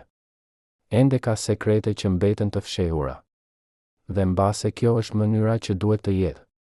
Mbase çdo jetë, pavarësisht se sa publike, pavarësisht se sa e dokumentuar, ka pjesë që mbeten private, që mbeten të panjohura, që mbeten mister. Mbase kjo është ajo që na bën njerëz, jo ajo që ne tregojmë, por ajo që ne mbajmë brenda. Jo ajo që ne ndajmë, por ajo që ne mbrojmë. Jo ajo që ne lëm pas, por ajo që ne marrim me vete. Dhe Luan Hajdaraga, si çdo njeri tjetër, kishte pjesën e tij që ai zgjodhi të mbante private, që ai zgjodhi të mbrojë, që ai zgjodhi të marrë me vete. Dhe ne duhet ta respektojmë këtë zgjedhje, edhe nëse kjo do të thotë që ne nuk do ta dimë kurrë të vërtetën e plotë, edhe nëse kjo do të thotë që ne do të mbetemi me pyetje pa përgjigje, edhe nëse kjo do të thotë që historia e tij do të mbetet përgjithmonë e paplotë. Vitet që pasuan vdekjen e Luan Hajdaraga sollën ndryshime të mëdha në rajon. Vende që kishin qenë në gjendje të brish gjatë viteve kur ai shërbeu filluan të stabilizoheshin. Marrëdhëniet që kishin qenë të tensionuara filluan të përmirësoheshin. Krizat që kishin kërcënuar të shpërthejnë filluan të qetësoheshin. Dhe ndërsa këto ndryshime ndodhnin, emri i Hajdaraga filloi të përmendej gjithnjë më rrallë. Jo sepse kontributi i tij ishte harruar, por sepse bota po lëvizte përpara, sepse prioritetet po ndryshonin, sepse një brez i ri po vinte që nuk kishte jetuar atë periudhë, që nuk e kuptonte atë kontekst, që nuk e vlerësonte atë sakrifik. Dhe kjo është mbase fati i të gjithë atyre që shërbejnë në heshtje, që kontributi i tyre harrohet shpejt, që sakrificën e tyre nuk vlerësohet plotësisht, që trashëgimia e tyre zhduket me kalimin e kohës. Por ka edhe ata që nuk e harrojnë. Familja e tij që e di se çfarë pagoi ai për të mbrojtur të tjerët. Miqtë e tij që e dinë se çfarë duroi ai në heshtje. Kolegët e tij që e dinë se çfarë vendimesh mori ai që shpëtuan jetë. Dhe ka edhe njerëz të thjeshtë, njerëz që mbase nuk e takuan kurrë, por që jetojnë sot në një vend që është më i sigurt, më i qetë, më i qëndrueshëm për shkak të vendimeve që ai mori, për shkak të sakrificës që ai bëri, për shkak të guximit që ai tregoi. Këta njerëz mbase nuk e dinë emrin e tij, mbase nuk e njohin historinë e tij, por ata përfitojnë çdo ditë nga trashëgimia e tij. Dhe kjo është mbase forma më e mirë e kujtimit, jo statuja, jo përmendore, jo ceremoni, por thjesht fakti se jeta vazhdon, se njerëzit jetojnë në paqe, se vendi mbijetoi krizën dhe u bë më i fortë. Rustemi Berisha, që ishte ministri i sigurisë së Kosovës në kohën kur Hajdaraga ndërroi jetë, tha diçka që përmblidh mirë trashëgimin e tij. Ka njerëz që bëjnë histori me fjalë të mëdha dhe veprime spektakolare. Dhe ka njerëz që bëjnë histori me heshtje dhe me vendime të menduara mirë. Luan Hajdaraga ishte nga kategoria e dytë. Ai nuk kërkoi kurrë vëmendjen, ai nuk deshi kurrë lavdërimin, ai nuk priti kurrë mirënjohjen. Ai thjesht bëri punën e tij, mori vendimet e vështira, pagoi çmimin personal dhe la pas një vend që ishte më i mirë se sa i gjeti. Këto fjalë, të thjeshta por të thella, kapin thelbin e asaj që ishte Hajdaraga, jo një hero në kuptimin tradicional, por një shërbëtor i heshtur që vuri detyrën mbi veten, që vuri vendin mbi karrierën, që vuri të ardhmen mbi të tashmen. Luan Rama, zëvendës lideri i mediave në atë kohë, shtoi një perspektivë tjetër. Kur ne flasim për leadershipin, ne shpesh mendojmë për njerëz që frymëzojnë me fjalë, që mobilizojnë me vizion, që udhëheqin me karizëm. Por ka një lloj tjetër leadershipi që është po aq i rëndësishëm, mbase edhe më i rëndësishëm, leadershipi i qetë, leadershipi i durimit, leadershipi i sakrificës. Hajdaraga mishëronte këtë lloj leadershipi. Ai nuk ishte njeriu që bërtiste më fort, por ishte njeriu që mendonte më thellë. Ai nuk ishte njeriu që premtonte më shumë, por ishte njeriu që jepte më shumë. Ai nuk ishte njeriu që kërkonte lavdërimin, por ishte njeriu që meritonte atë më shumë se kushdo tjetër. Por përtej fjalëve zyrtare, përtej deklaratave publike, ka një pyetje që mbetet e hapur, një pyetje që secili prej nesh duhet ta bëjë vetes. Çfarë do të kishte ndodhur nëse Hajdaraga nuk do të kishte qenë atje në atë moment kritik? Çfarë do të kishte ndodhur nëse ai do të kishte zgjedhur rrugën e lehtë, rrugën e sigurt, rrugën që nuk kërkonte sakrifik? Çfarë do të kishte ndodhur nëse ai do të kishte dëgjuar presionet, do të kishte pranuar kërkesat, do të kishte lejuar që vendi të bëhej një pion në lojrat e të tjerëve? Ne nuk mund ta dimë me siguri, por ne mund të imagjinojmë. Dhe kur imagjinojmë, ne kuptojmë se sa i rëndësishëm ishte ai, se sa kritik ishte roli i tij, se sa të mëdha ishin pasojat e vendimeve të tij.